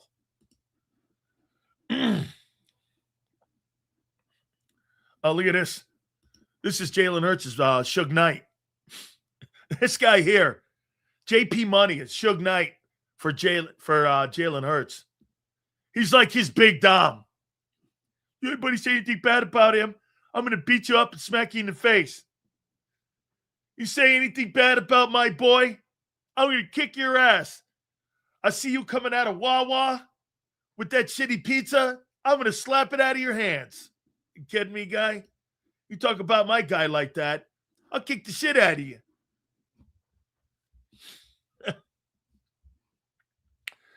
Seals, I think Spags should have been similar to head coach Belichick versus the Bills. Sacrifice the run in order to defend the pass. Shit is crazy, especially since they had a top 5 secondary. Anybody see anything about my boy? You fucking kidding me? JP's going to kick your ass. Talk about my boy like that. We're day out from camp, Sileo. I find you in Philly, I'm going to beat you up. Okay. Oh, okay. The Suge Knight for Jalen Hurts. Big Dom. Hey, did you see JP? Yeah, he ain't taking any shit from anybody. Talking shit on my boy. There will be a lot of questions answered on this Eagles offense this year. Amen. Does Barkley have any tread left?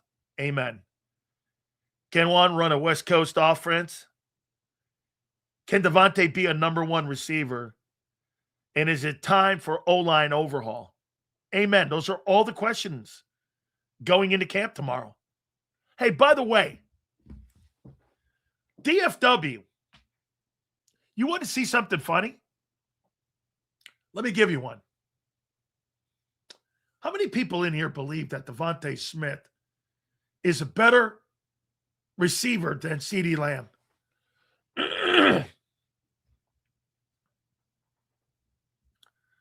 How many Eagle fans believe that after this year, with Devontae Smith being elevated to number 1, he'll be better than CD at the end of the year? Okay, so we got one.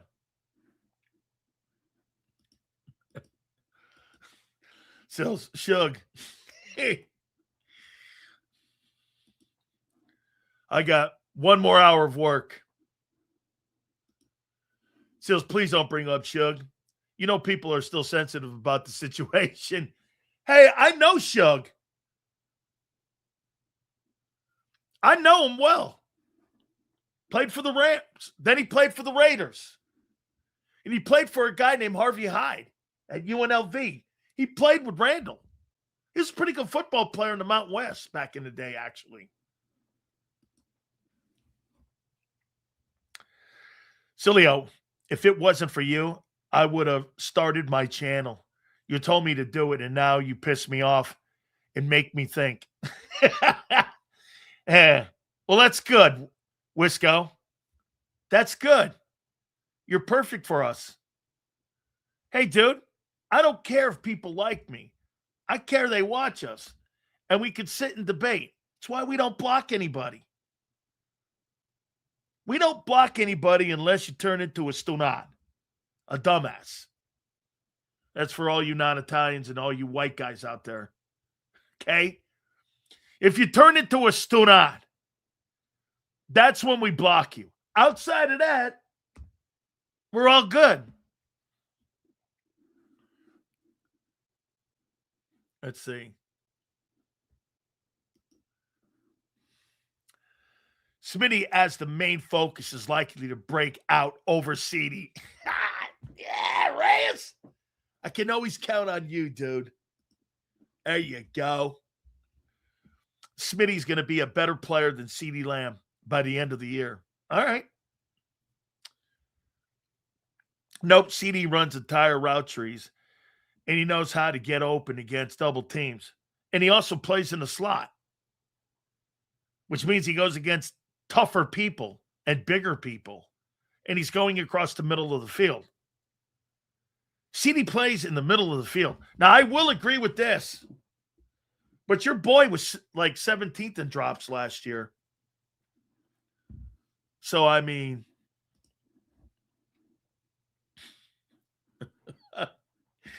yeah, I mean, oh no, not again.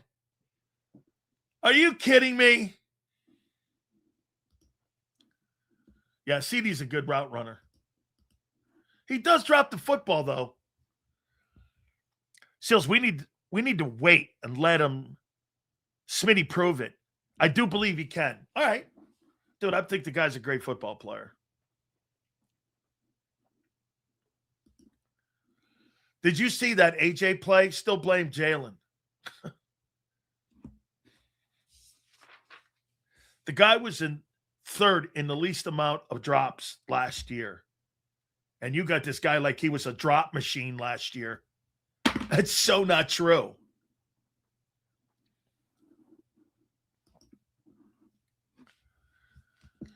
Hell no. We already seen that's why they got AJ.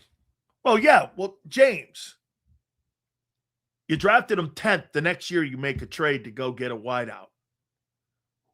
A lot of confidence.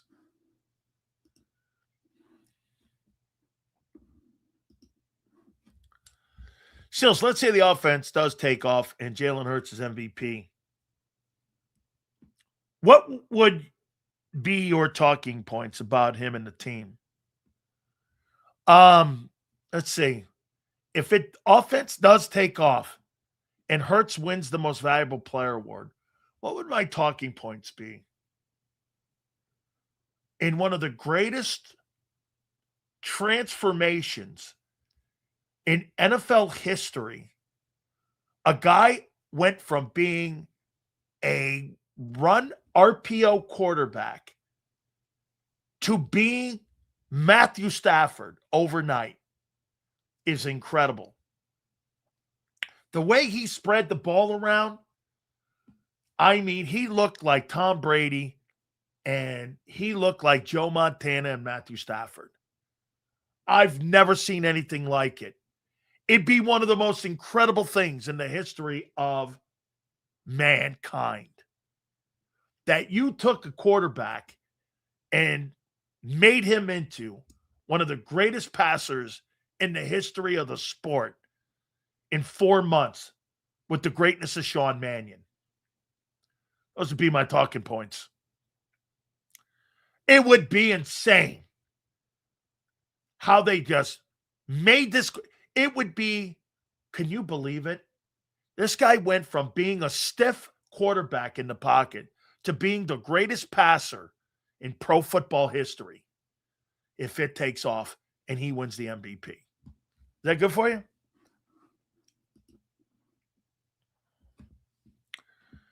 Random opinion here. I want Cam Coleman next year, or when he comes out, he's going to be a monster.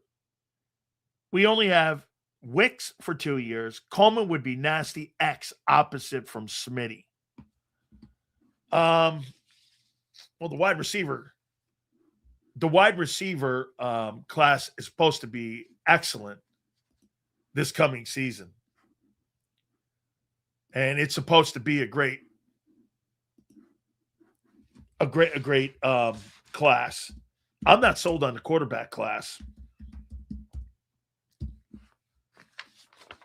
And my only problem with Coleman is, I mean, he started at Auburn, if I'm not mistaken, right? Did he transfer to Texas? Has he transferred to Texas, Jay?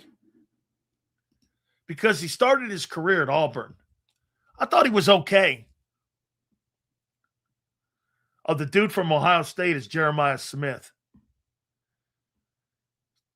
Sill's talking points would be, how the hell did Jalen Hurts do that? He didn't show any signs that he could do that over all these years. Oh, by the way, let's see here. Oh, yeah, I got a question here. We'll get to these in a second here. I don't believe Jalen can an MVP win. I don't believe Jalen can an MVP caliber player under Nick's leadership. Nick will always manage the talents, but not develop them and developing the talents. Big Z, if you want to jump in, you can, man. We don't need quarterback. We have the greatness of Cole Payton. Who's that?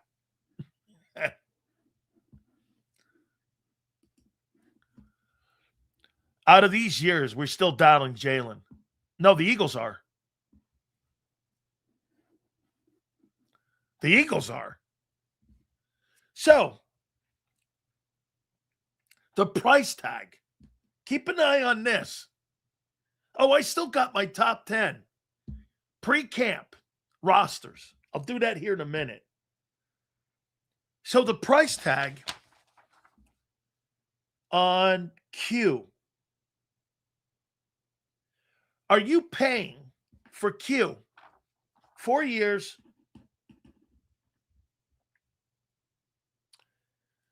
$150 million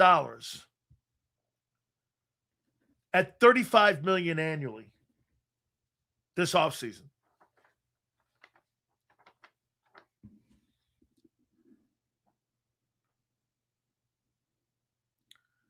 Are you paying that?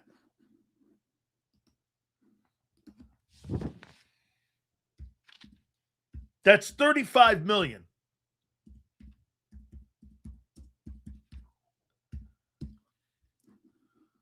Huh? Are you paying that?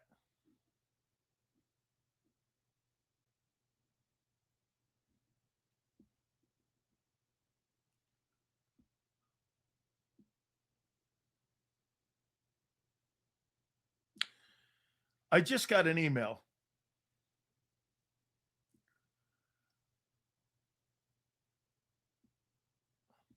They're negotiating a contract, and the holdup is years on Carter.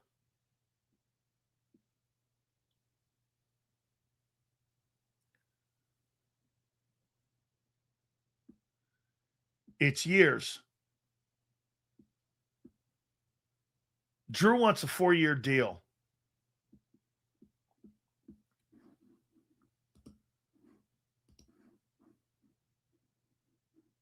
And also wants 37.5.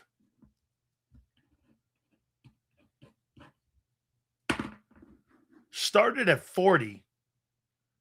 It's now down to 37.5 with the 4th year. That's Rosenhaus's position. They'll go off the 40, go down to 37.5 for a 4th year.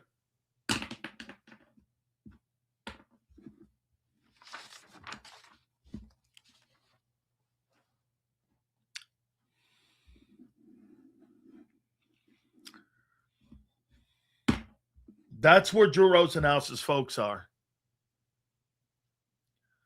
37.5 with a 4th year. 3 years at 40. That was the initial offer that Rosenhaus's people put out there. 3 years, 40. Then they came back, Drew's people did, 4 years, 37.5.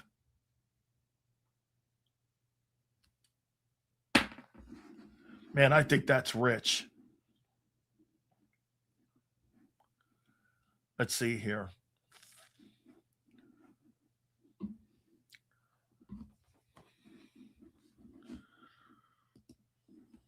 Love my boy Robert Bailey. Love my boy Robert Bailey. Thank you. There's no way in hell they should pay him 37.5. No way. Stupid move. Hang in there.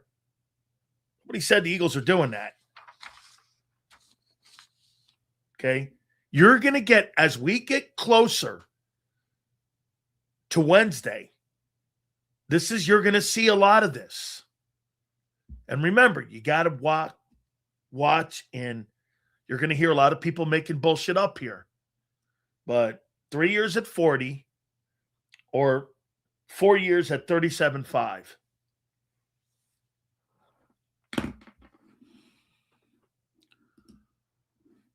I told you on JC Sills, you didn't, bro, nothing's been signed. The fuck you talking about? See what? Who says the Eagles are going to bite on any of those deals?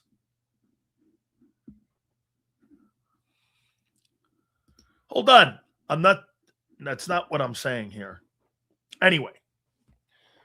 Woo, man, we got a lot. Wednesday, baby. Hey, you know what Big Sill should start doing? Hold on for a second. From now on Jalen Carter, I got a 3-day embargo. I'm not going to be commenting on him for 3 days until I can give you the information. Trust my sources, not Sills. Your sources? Who are they? It's 36.5. Okay, I'm talking to Drew Rosenhaus. Who are you talking to? Your mom? All right. I got to say this. I've never seen the Philadelphia Eagles knocked off the main page. Woo, baby. And there's only one guy that can knock them off. And that would be, again, getting LeBron James to the city of brotherly love. Best starting five in the East? Okay. I think they do have the best starting five. Without further ado, my man, Big Z, Zander Krause joins us now. How you doing, bro? What's up, Big Sills? How you doing, brother? How's your weekend, homie? It's freaking good, man. Another day, another dollar. It's a good day to be alive, my friend. What do you make of the news, dude? I mean, I've never seen the Eagles knock to the second page. Only guy that could do it. By the way, I want you to know this. I am 1,000% behind this whole thing here, man. I mean, there's no downside. The money, the opportunity. Yeah. The only way you would hate this, I can't wait to hear Howard tomorrow because he doesn't like it. And I'm like, what's the downside to this, man? Guy comes in and shits the bed, which I do not believe he will. I don't. Do you understand what he's going to do economically for the city of Philadelphia? Yeah, Zander, I know that, but he's going to make here. No, but I'm saying if you don't like him as a basketball or care about the championship, at the very least, people in the city are going to get jobs and make money. And I mean, the economic impact, the tourism that's going to happen in the city. I mean, he's just such a larger than life, player at this point. Is jersey selling out? Oh, they're already selling out. I'm trying to get my hands on a couple to give away to JAKIB Nation. All right, so we'll try and do that this year. That'll be pretty fun. But, it's unbelievable, dude. I still kind of can't believe it, The Sixers put up this picture today of his jersey in their locker, like the James jersey with the king on the mantle. Yeah. And it was just like, holy shit. The Sixers just posted LeBron James, on their locker, and it's real. LeBron retweeted it and everything. So it's pretty wild. I'm excited for for the city, and I think it's great for sports talk. It's great for our network, and it's pretty exciting time here in Philadelphia right now, Sills. Whether people want to believe it or not, Hollywood Hogan, if you're out there, Philadelphia is the center of the sports universe. You gotta love it. Who do you think he has the biggest impact on? Maxey, Edgecombe, Brown, or Embiid? Maxey and Embiid are the top two. And then I think Edgecombe would be three. I mean, I think Jaylen Brown's one of those players that's kind of in the prime of his career. That's not to say he won't help Jaylen Brown, but you have Maxey, who's ascending to that superstar level, VJ Edgecombe, who's young and impressionable, and Embiid, who I think a player like LeBron is maybe who Embiid's been missing his whole career. And they only had it 1 year with Jimmy Butler, and they got rid of him. A facilitator guy. I don't know why they got rid of him. A facilitator guy. Yeah, but also a guy. No, but I'm not even talking about that. I'm not even talking about it on the court. I'm actually talking about the guy that's going to show Joel Embiid how to operate as a professional, how to operate as an elite basketball player. I'll go back to what the guy said on your show years ago. How to play up to the contract. Yes. How to live out the duties of that contract. And, say what you want about LeBron. He does that in spades. I mean, the guy's always puts in the work, morning, noon, and night. I saw his Instagram story this morning.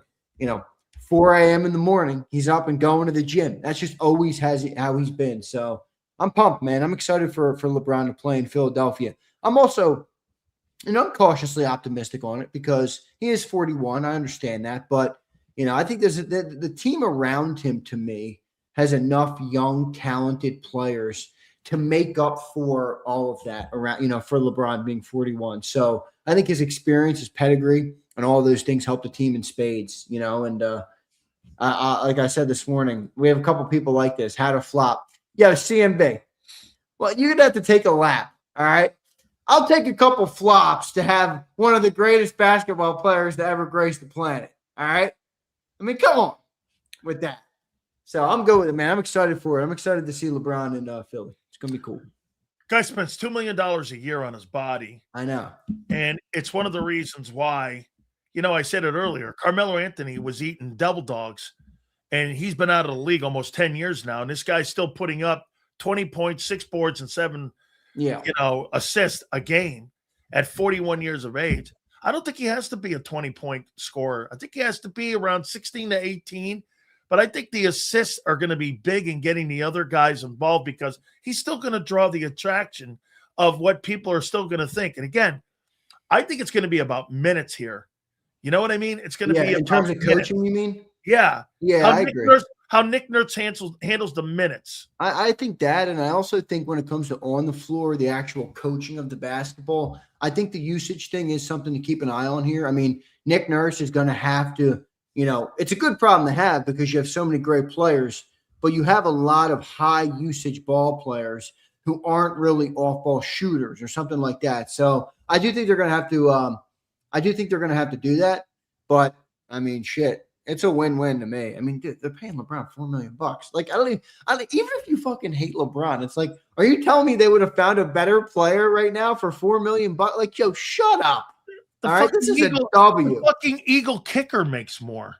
I would understand if people were upset, like if they were like, we got to get rid of, Edgecombe or something, or like Maxey or something. Like, obviously that would have been extreme, but something like that, I would have understood that. But this is just a winning situation for the 76ers. What about Bob Myers, bro, and that whole crew? I mean, they're in a different world right now and how they're operating. I mean, this is no longer the days of Elton Brand here. I mean, this is like fucking incredible how this guy came in here. I mean, Zander, it's a true comment. Who's a better GM? Bob Myers? Oh, he's a president, obviously, but who's a better runner of an organization, Howie or Bob Myers? Well, it's close. Bob Myers got 4 rings. Don't you think it's harder to be NFL GM though? More players, yeah. 53-man rosters. You could turn a team around with one move. Exactly. In the NBA, it's a superstar-driven game, you know. So I think it's a little bit harder to be an NFL GM. Yeah. But look, I'll take them both. The Phillies better figure it out because they got some pressure now on. Let me 1 second. Dave Dombrowski, dude. I mean, he's always received a lot of great flowers for what he did when he was down with the Marlins and what he did up in Boston. A little bit of what he did also with Detroit, but bro. You're damn right, man. How about this? The Phillies are now the 3rd chick in the prom right now. You know, when you're going over there to the prom and there's 2 dudes and there's 3 chicks and 1 chick gets left out. I don't know, dude. The Phillies are now the 3rd wheel. And before you know it, like Angelo said, hey, Daniel Pierre, the GM of the Flyers, is turning that shit around too. You better get he's done a good job. They got more to do. You know, everybody got excited when they thought they got that player from the Ducks, but he ultimately they ultimately matched it. So Flyers got some work to do, but it's an exciting time. Sorry I had a delay. You know, I had to give my wife my card. She's going to the store. Jesus, see that? We got the same thing going on here. Thank you very much, Kim. How about this one here? Look, what's your biggest storyline going into tomorrow's reporting for the Eagles? The offense, Sean Mannion, Jalen Hurts, and I think the receivers. You know, I mean, the offensive line's the story in a way, but you're not going to find much out about them at camp. That's one of those things where it's like, all right, let's see what they look like when week 1 rolls around. September 13th, we'll have a little bit more of an idea on that, you know? So I think it's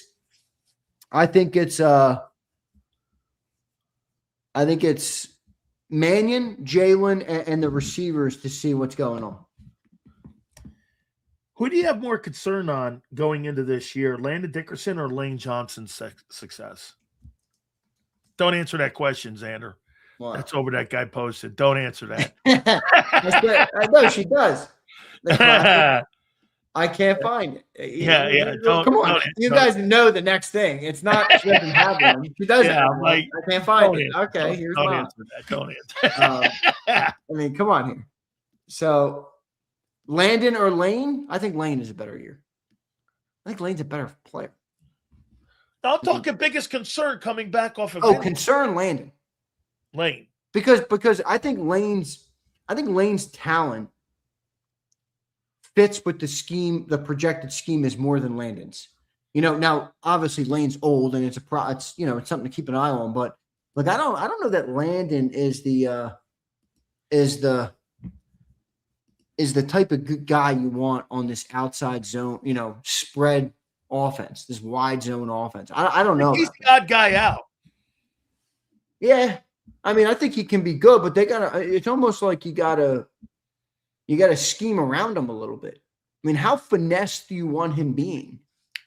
I hate finesse. I know you do. You're old school. I like to fucking knock people out. That's why. I don't want to Wait, look at Kimberly. Look at Kimberly. This is hilarious. We're going to have to up the super chat. Zander will be broken 6 months. 6 months? Kimberly, what are you getting 6 months? Hey, Kim, between me and Xander's wife. That might be 8:30 p.m. tonight, Kimberly. That might be Kim, between me and his wife, we keep him busy. Okay? Hey. Yeah, exactly right. 6 months. Kim, I'll be lucky. 6 months. Z, who do you think has a bigger year or a breakout year? Nolan Smith, Jahad Campbell, or Jalen Hunt? I think Jahad Campbell. Bigger opportunity. Okay. I mean, no one's going to be fighting for. John brought up a good point. Grenard has played on one side most of his career. That side is Jalen Hunt's side. Nolan plays on the other side. So if you think Grenard's going to play in the same spot, is that going to significantly limit or have a bigger impact on Jalen Hunt as compared to what it would have on Nolan Smith? That's probably a fair way to look at it. So, we'll see, but I think Jahad Campbell has the bigger year. Wow. I didn't look at what Vic's done with linebackers in his career. Yeah, but look at this. They put Jalen Hunt behind Jonathan Grenard. Man, that's going to benefit him playing there, watching him prepping for a game. That's going to make that kid an even better football player. Watching how that guy plays the position. And my concern now with Jonathan Grenard, dude, Jonathan Grenard is basically a strong side linebacker. He can't play the wheel. Is that what you're saying? That the majority of his career, so he's not a versatile end? Interesting on how they would make that trade, because Vic likes people he can move around. And Jalen Phillips, you can move both sides of the football, or he was on both ends of the defensive line a year ago. He was more versatile. And if Jonathan Grenard is basically a strong side linebacker and doesn't play the will, interesting. I'm not saying he's a better player. I'm just saying that it creates more limitations on him, that you could play him only on one side of the ball and that you would put Hunt behind him. That's strategic. Yeah, well, so I think that might impact Hunt. Absolutely. Oh, it's going to – no, in a good way. Yeah, but it also might impact, like, how much is he going to be – what if his playing time just doesn't go up that much? Well, that means Grenard's playing a great game. Right. And once a player plays a great game, I mean, Vic is not the type of dude that rotate. Remember, I mean, we won the Super Bowl rotating 3 edges. So, I mean, you'll rotate Jalix in, but I think Jalix is going to have to play the other side a little bit more. I wonder if they will do that. I wonder if they'll turn that over and start rotating that other side. Because, you know what, like I said, the other guy that's playing behind Nolan Smith over here, this Arnold Ebiketie, he's a limited pass rusher. He doesn't play the run. That guy's not a first and second down guy. Hunt can play the first and second down. I'm assuming that Jalix is going to be the swing edge. You know what I mean? He's going to be the swing edge. You agree? I agree. I think that's what it will be. But I mean, he could. I think the easiest spot for him to a bigger role is actually beating out Nolan a lot more. Yeah, So me too. I mean, they paid Jonathan Grenard $25 million. That guy's going to be on the field. Yeah. Now, Vic is a wild card because they paid Bryce Huff a lot of money, and we thought he was going to be on the field, and he really wasn't either. So, but I think it's all up in the air. I mean, they all got to play well. They all got to prove their worth, and that's how they're going to get on the field. You know, I heard your guy say something, and I want to. That was Jeff Kurt, and I want to ask you this here. Where do you think you're loaded on offense? I don't think they're loaded anywhere. I mean, they're loaded on the offensive line if they were all in their primes. You know, it's kind of like you hope they're still loaded by everybody having a good year, but it's more of a hope than anything. I think everybody understands that the offensive line's best days are probably behind them, but still a great offensive line by all means. I don't think you're loaded at wide receiver. I don't think you're loaded at tight end. I mean, and they're not loaded at running. They're not loaded anywhere. Okay, because I was interested. Master Eagle is tight end. Master Eagle. I don't get where are you loaded there with a guy who couldn't get on the field at Vanderbilt? Yeah, Master Eagle. I don't agree with that. I'm not trying to shit on you. I just don't. I mean, Dallas Goedert's aging. He had his worst year blocking last year, and they're going to a scheme that's going to require him to do that more this year. And then you have a rookie who, Sills just said it, couldn't get on the field for a lot of the time at Vanderbilt. And then you have Johnny Munt and Grant Calculator, who I hope no, I shouldn't say that. I'm good if Grant Calculator doesn't make the squad. Yeah, I don't see where you're loaded on offense. I heard Jeff Kerr say that. I'm like, loaded? Now, look, if you want to think that Barkley's still a top – you think he's still a top 3 back? Barkley? Yeah. I think Barkley is a big year. Okay. I'm feeling that. Now, it obviously is going to rely on a little bit of the offensive line, but I think Barkley is a big year. You think that Devontae Smith is going to have a better year than, say, a CD Lamb and be a proven number 1? Well, I mean, it's hard to compare the two because one of them's in a very pass-dominant offense. One is not. You know, with the new changes, I think Devontae has a chance to have a big year because, you know, not only is he the number 1, but, like, the number 2 isn't, like, close. Like, CD Lamb has George Pickens. That's a pretty freaking good number. That dude does have a ton of drops. I just want to put that out there, too. That's true. But, I mean, Devontae doesn't really have a great wideout behind him right now. So maybe that means he gets the ball even more. But, I mean, it's tough to answer that because if you say CD Lamb, everybody gets mad at you. But the reality is CD will probably have more catches and yards because he's in a volume offense. Would you take this for Devontae? 75 catches for 1,200 yards, but 18 yards a catch.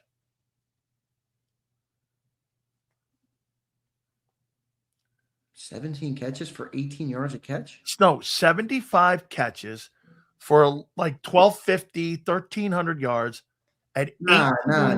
Hold on. That's not the offense they're playing, dude.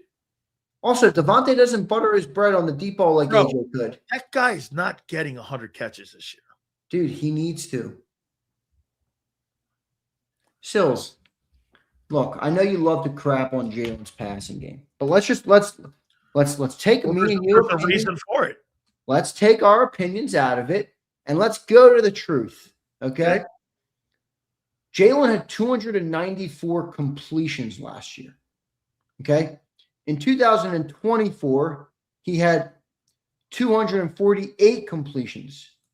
In 2023, he had 352 completions. Let's take the 3-year average. It's about 300 completions. How are you divvying them up? That's right. I don't see the spread offense. Okay. Let's say he has 300 completions. Who's getting them? If Devontae gets 70, okay, you have 230 catches left. Well, let's add context to this now. How are you defending that passing attack going into a game? Say you're the Commanders. How are you defending the Eagles going into game 1? What would you do? What would you do? Well, you bracket and you clamp Devontae Smith. Okay, and you flood the zones on Barkley. Right. and you force Jalen to beat you with Hollywood Brown and Mekhi Lemon and whomever that other guy is, correct? Goddard. Yeah, but dude, there's still a numbers game. Like, even if it's not that successful, like there's going to be Okay, catch. well, let's go to 21. Let's see what he did. Just do the math. Okay. Who's getting the catches? Okay, I will do the math. So here, I'm going to go down here, and I'm going to go to this, and then I'm going to go to 2021. And I'm going to go down, and albeit, I want to make sure everyone understands it was his rookie season. So 2021 regular season. Okay. What did Devontae Smith have in his rookie season? And again, like I said, I want everyone to know, I know it's a rookie year, but there was no other guy on the other side of the football for Devontae. I don't like what you said about Devontae being only a big catch player, because those are great, but we need him to be more of a meat and potatoes guy this year. So his rookie season, with one guy on the field, which was him, he had 64 catches for 916. Again, I get it. He's a rookie. He's much more experienced now. His career actually took off when Brown showed up in 22. My question to you will be, okay, like you said, you got to spread out those 310 completions. Well, shit, dude. I'm lining up, and I'm pressing this guy. I'm playing a man behind him, and I'm not going to let that guy get open, and I'm going to create havoc for that guy because I don't believe Hollywood Brown and Mekhi Lemon can beat me.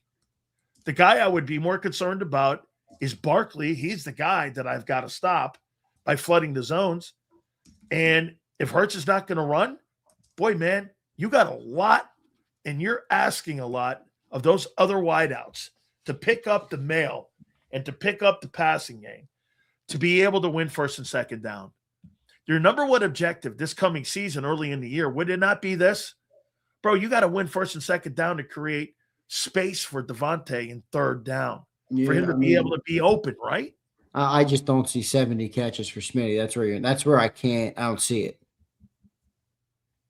I mean, how are you going to have a good offense if you have 70 catches for your number one guy when your number two guy is nowhere near what it was last year? So you think he's going to have 100 catches? I think 100 is maybe a little lofty, but I think he needs to be 85 plus catches this year at least.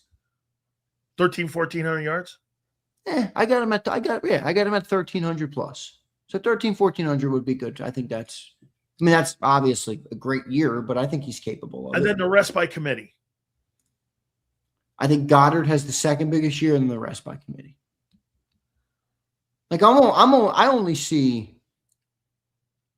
40 catches for Mekhi Lemon. How many catches do you think Mekhi Lemon has? Oh, 50 would be a good year. 50 would be a great year, I think. Yeah. And how many catches for Dontavian Wicks? I think they're going to move him around a lot. I think you could see north of 50.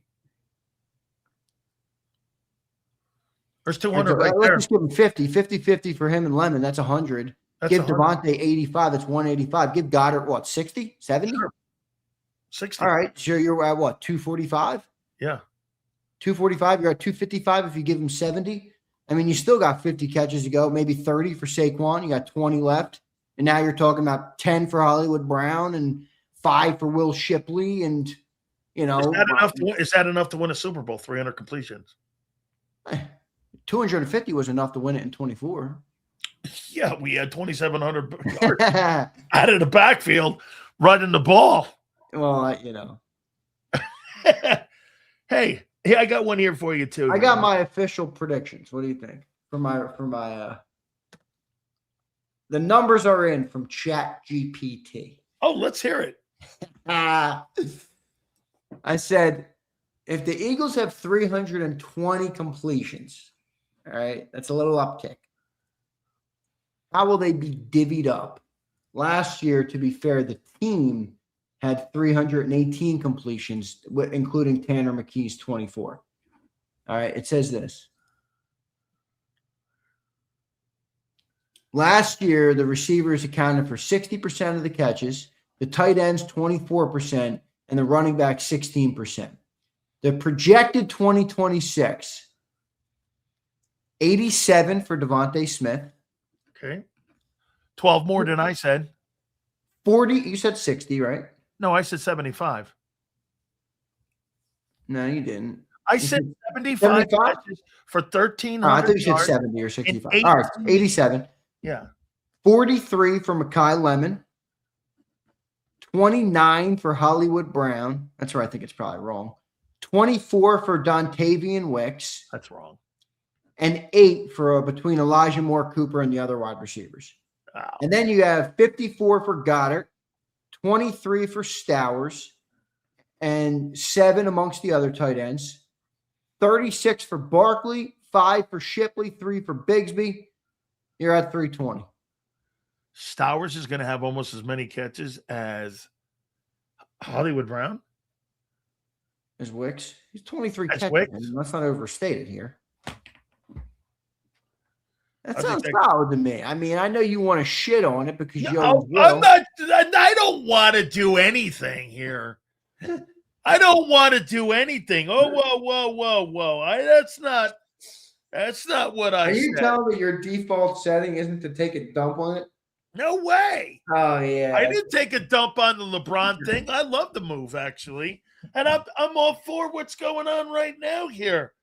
Oh, yeah. Oh, by the way, I told you it's true. I got a little bit of a insight here with your boy Jalen Carter. 3 years at 40 or 4 years at 37.5. What do you like? Injuries, I'm taking 4. You would take the 37.5 with 4 years. It's easy math. It's a $9 million equation. You're giving up $9 million to make 37. See, I'll take the years too. Dude, he's got shoulder problems. Yeah, no, I want the years because And you're a player. You understand. You want years on the I deal. want the years. Yeah. Now, how much guaranteed? Yeah, I don't know that. Because if they gave them a 3-year deal, maybe they would make most of it guaranteed. Yeah. Well, because that if you're going to give years, you're going to bounce back on the annual. Okay, you're bouncing back on the annual. Well, and if he bets on him, I mean, if he has a great 3 years, the beauty of the 3 years is he'll get back to market in the middle of his prime. Okay, I got a price tag for you here. So now that what's his name? What are the 2 dudes' names that are going to reset? Oh yeah, Devin Witherspoon and Christian Gonzalez are going to reset the markets. And McDuffie's at 4 years, 124 with 31 per. This coming off season, Q and Cooper DeJean. Now I'm paying Q whatever I don't care what it is. Doesn't matter. Well, it doesn't matter where the market is. Q's a better player than Cooper. I don't. No, I'm not saying that. But the league values the position that Quinion is more so than Cooper. That's just the math. That's how it works. So, like I think how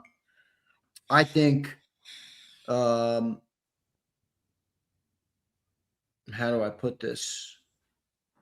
I think Saquon Barkley is a better running back than A.J. Brown is wide receiver, but A.J. Brown makes more money. It's just the league. It's the way it works. So I think Quinion, but also I do think Quinion's right there. Like, you think Cooper's way better than Quinion? No, they're neck and neck. Not way. There's not a way there. It's close. All right, so if you had one pick and you could take only one of those players for your football team, it doesn't have to be the Eagles, for your football team, who would you take? I'd take the guy that plays in the middle of the field, Cooper. You'd take Cooper. Okay. You know why? I think a defense is strong up the middle. You know what? When you're on the perimeter, Even in the modern game?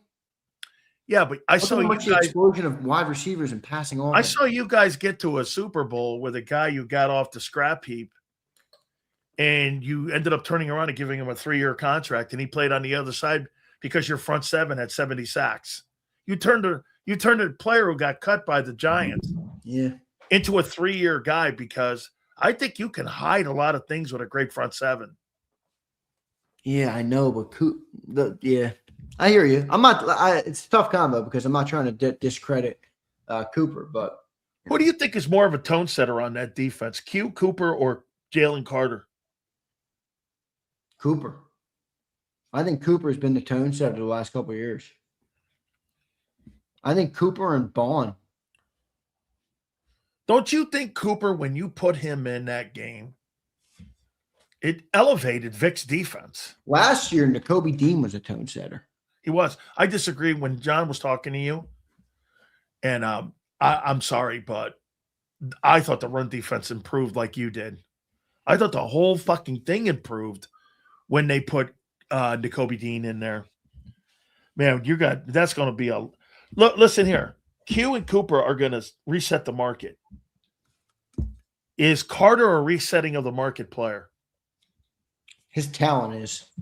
Has he played to it yet? Man, I hate that combo. I know you do, but isn't it true? It is. It makes it tough, and I agree with you. You don't really want to be living on that, but his talent is his first 3 years in the league or not. Is that fair? Yes. Yes, it is. Hey, I want to get your takeaway on this. What'd you make of the 49ers holding that fucking car accident on Kyle Shanahan a month and not fucking reporting it? This guy, he was in the middle of July when this guy, it's now coming out, he was in a car wreck. This car rolled over. I mean, dude, this is like what the this world is more serious than what people have been reporting. What do you make? I hope he's all right. I mean, but yeah, me too. No. My point is, these guys break all these stories, Zander. 2 minutes in, there's a contract. You get all the details. Everybody knows everything. You're telling me guys like Ian Rappaport and Adam Schefter didn't know that the head coach of the fucking 49ers. No, they knew. Within a severe car accident. They knew. And you don't report that? Why? Well, but I mean, for all the people listening, I mean, next time Sileo tells you, this is why they, they hold these guys. They do. It's true. It's a different world today, it is. Sileo. Fair. I mean, these teams have a lot of power. Nobody cares about reporting the truth because it's not worth it. It's not worth it. It's not worth losing your gig. And we've experienced it in our own way where, you're not even a reporter, but you just don't glaze all the time. And they don't even like that. No. Let alone reporting. Yeah. So, it is what it is. This is the world that we live in.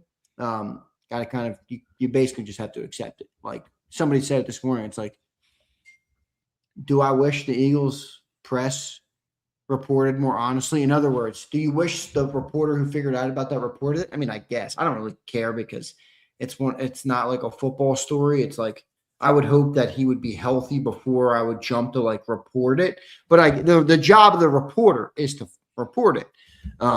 It's not where it is though, dude. It's not what happens. They can't.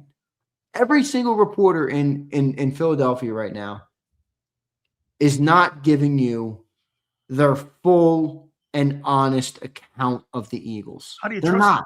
How do you trust them then? They say what they're allowed. They say what they want to say within the bounds of where they're allowed to. Okay, well then, with that being said, how do you know that the Eagles aren't misleading them? Well, because I do think there is still some personal yes differences in the balancing, way you see things. Balancing. Exactly. But there's certain things that I believe are off the you're not allowed to discuss. And maybe some of those are the most important. It's a hard discussion because you know why? I feel for those guys that have to walk into the pit every day. Yeah, because like I said to John all the time, I'm like, yo, Yeah, I agree. He's like, Zan, they're going to take my credential. That's right. And he's even said to me, maybe I shouldn't even say this, but like, if they go down that road,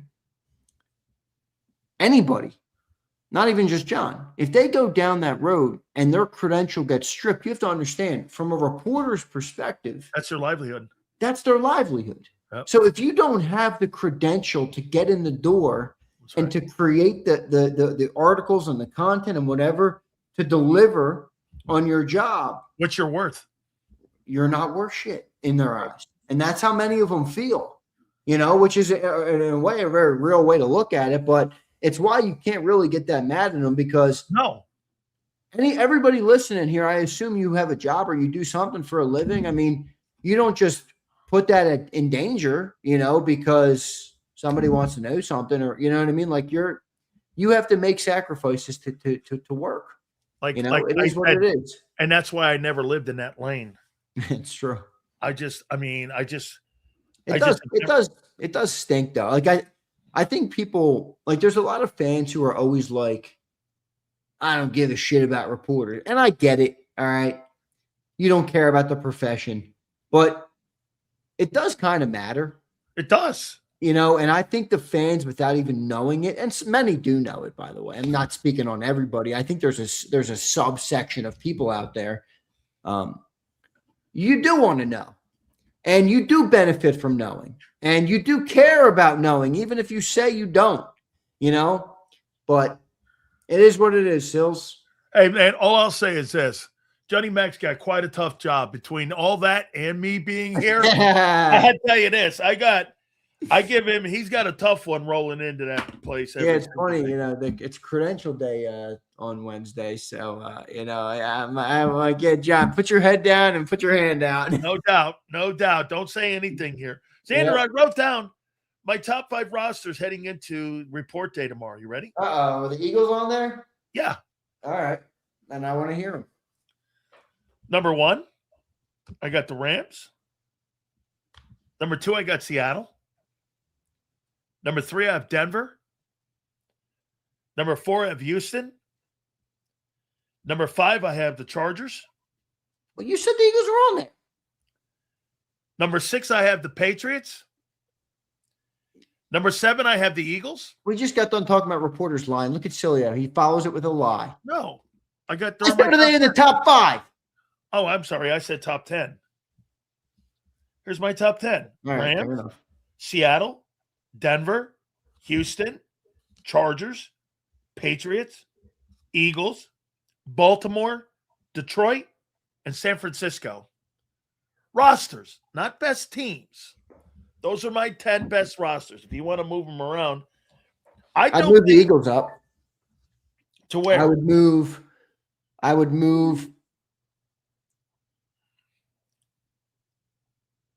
Where'd you have the Broncos? 3rd. And who was 2? Seattle. I'd move the Broncos above Seattle. Okay. I would move. Who'd you have 4? Houston. I'd move the Eagles above Houston. So you put them at 4. Yeah. See, I don't think the Eagles have a better defense than the Chargers, or the Texans. I think they got. Chargers finished 5th last year. Total defense. Texans were 1st. Dude, I'm out on that Houston offense. Their offensive line sucks. They gutted it. Dude, they got to a divisional game, not with a good offense, because their defense is so iconic. All right, dude. Are they going to be the same this year? Yeah, I do. I think Will Anderson and it's going to be better. Will Anderson's one guy. It's a team game, Sileo. Hey, dude, they gave up 270 yards in total offense last year. Per game. It's a fucking really great defense, dude. Yeah, it's tough to do off the top of my head. I think you're pretty close. I'd move Philly up. Broncos are really good. Houston, I'm just out on CJ Stroud and that whole thing. But you know, we'll see. The playoffs every year he's been there. So is Jalen Hurts. I know. I'm using the metric that everyone else uses. I don't use that metric. I don't either. I'm using people in here. I'm using people's metrics in here. You just used it. Well, are they the talk show or are you? What? Hey, I'm using their pay. I don't really think he's really all that hot either. I think they've done a disservice to him in coaching his ass too. Denver's good, dude. Denver added. Rasmussen's right. Denver added Waddle, and they were in the NFC Championship game, and they didn't even have their quarterback, or the AFC Championship game. Excuse me. They didn't even have their quarterback for it. They got him on the other side of Cortland Sutton now, and they got Sean Payton, who's one of the better coaches in football. And are you shocked with the job they've done with Bo Nix? Yeah, but that's where Sean Payton gets credit. Yep. I mean, I didn't look. I'll be the first to admit it. I did not expect Bo Nix to be no way. So guy was on a fucking GI plan in college. I mean, whoa, Wisco checks in. Wait a damn minute, he says. Sil says we're missing the playoffs, but he's got us ranked 7th on the roster. I said roster, bro. Remember what I told you, Wisco? Do you think they're going to severely underperform their talent? Yes, I do. Yes. Ooh, that's even worse. Wisco, I said this to you. I'm not picking you to go 8-9 because of a talent issue. I'm picking you to go 8-9 because of directional issue. Because I'm with John. I think this is absurd what they're doing. And by the way, that'll Look at cost Joe Webb. Greetings from Ireland. He's traveling. Nice, Joe. Enjoy your trip, my friend. Hey, Zander, I have a problem with their direction. I have a problem with what they're going to try. That's a little bit of a crock of shit because you were ripping them for the way they were playing ball. What? You were ripping them, and me too, for the way they were playing. And then they change it, and now you're ripping them for changing. No. I ripped them because they did not coach the damn player like they should have from 22 on. They underachieved by you coaching. think it's a continuation of your anger? What? It's a continuation of where you believe they went wrong. That they're moving away from that guy's skill set to Nick's skill set. Remember, they're moving closer to what Nick does, not what Jalen does. Nick is the guy who wants to throw the ball. Does Jalen? Yeah. Really? He's a quarterback. Well, Nick's the guy that believes in throwing the football. That's his background. Is it not? Yeah, but I mean, Jalen's a quarterback in the football team. I mean, you're not really allowed to not want to throw the football. I mean, I would be like you saying, I want to do the show mute this week. I'm just going to mute my microphone, and hopefully the show does all right. Tell me this here, Z. How come the NFL executives look at Hurts and they don't take winning into account when they're talking about the evaluation of the player? Well, I mean, they do. What do you mean they don't take it into account? Well, the executives, according to Jeremy Fowler, had him 17th.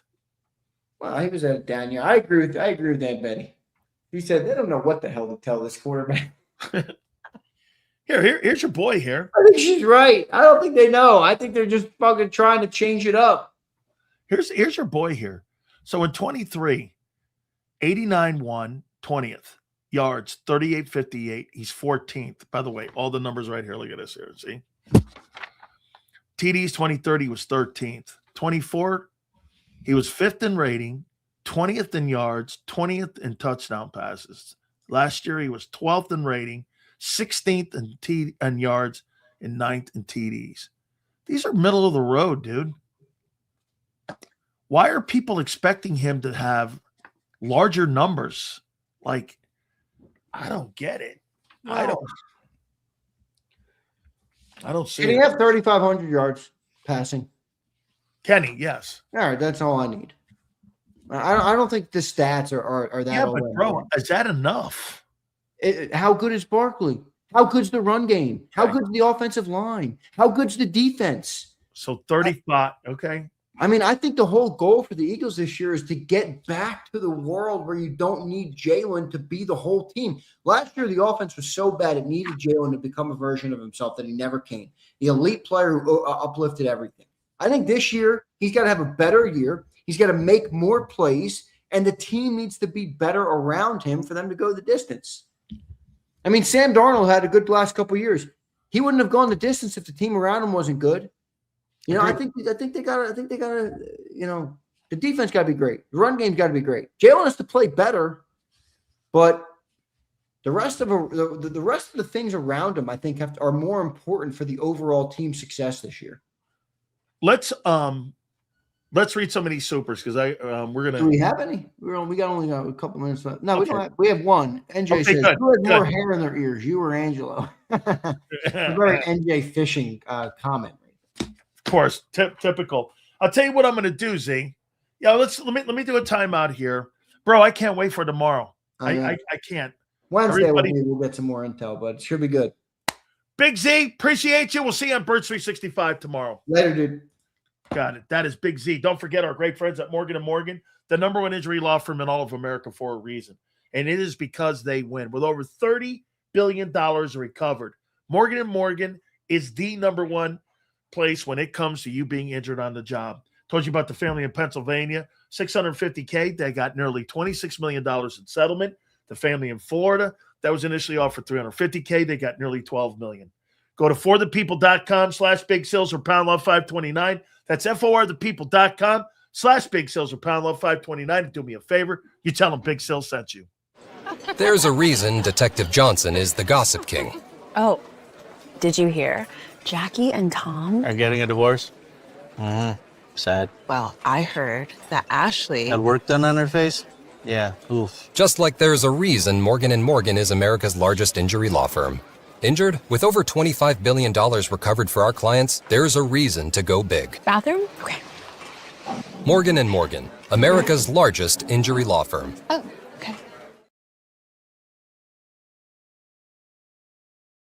Ignite your nights with free live entertainment daily, only at Live Casino and Hotel Philadelphia's Center Bar. 7 days a week, enjoy some of the region's top party bands, performers, and DJs as they take the stage in the heart of the casino action.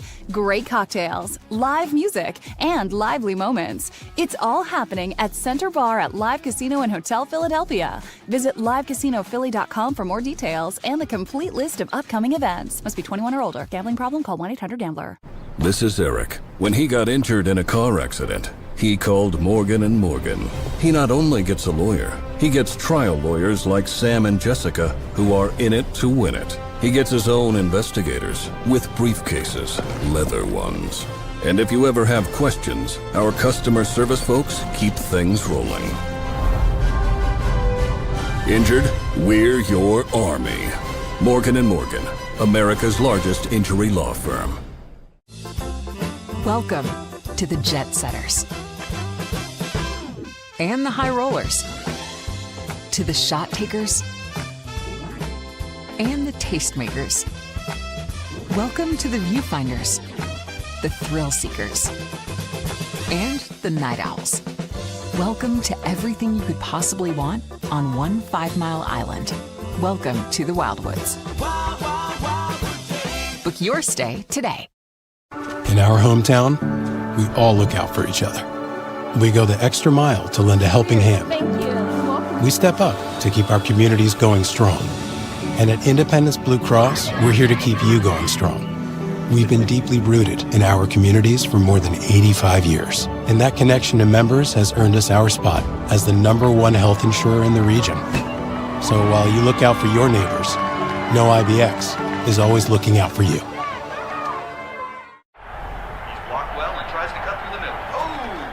Your gut says Miami is going to win, and you should take the over.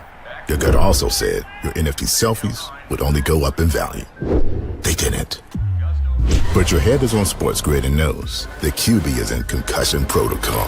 The backup has a 45 QBR against the zone coverage. The New York D has the most sacks in the league. So yeah, trust your head. It's smarter to be on Sports Grid. EAGLES.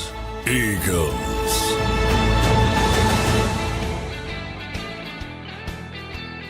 Tomorrow, reporting to camp. Guys, I appreciate you very much. Please hit that like button on the way out. 2 to 6 tomorrow, and we shall see you on the flip side.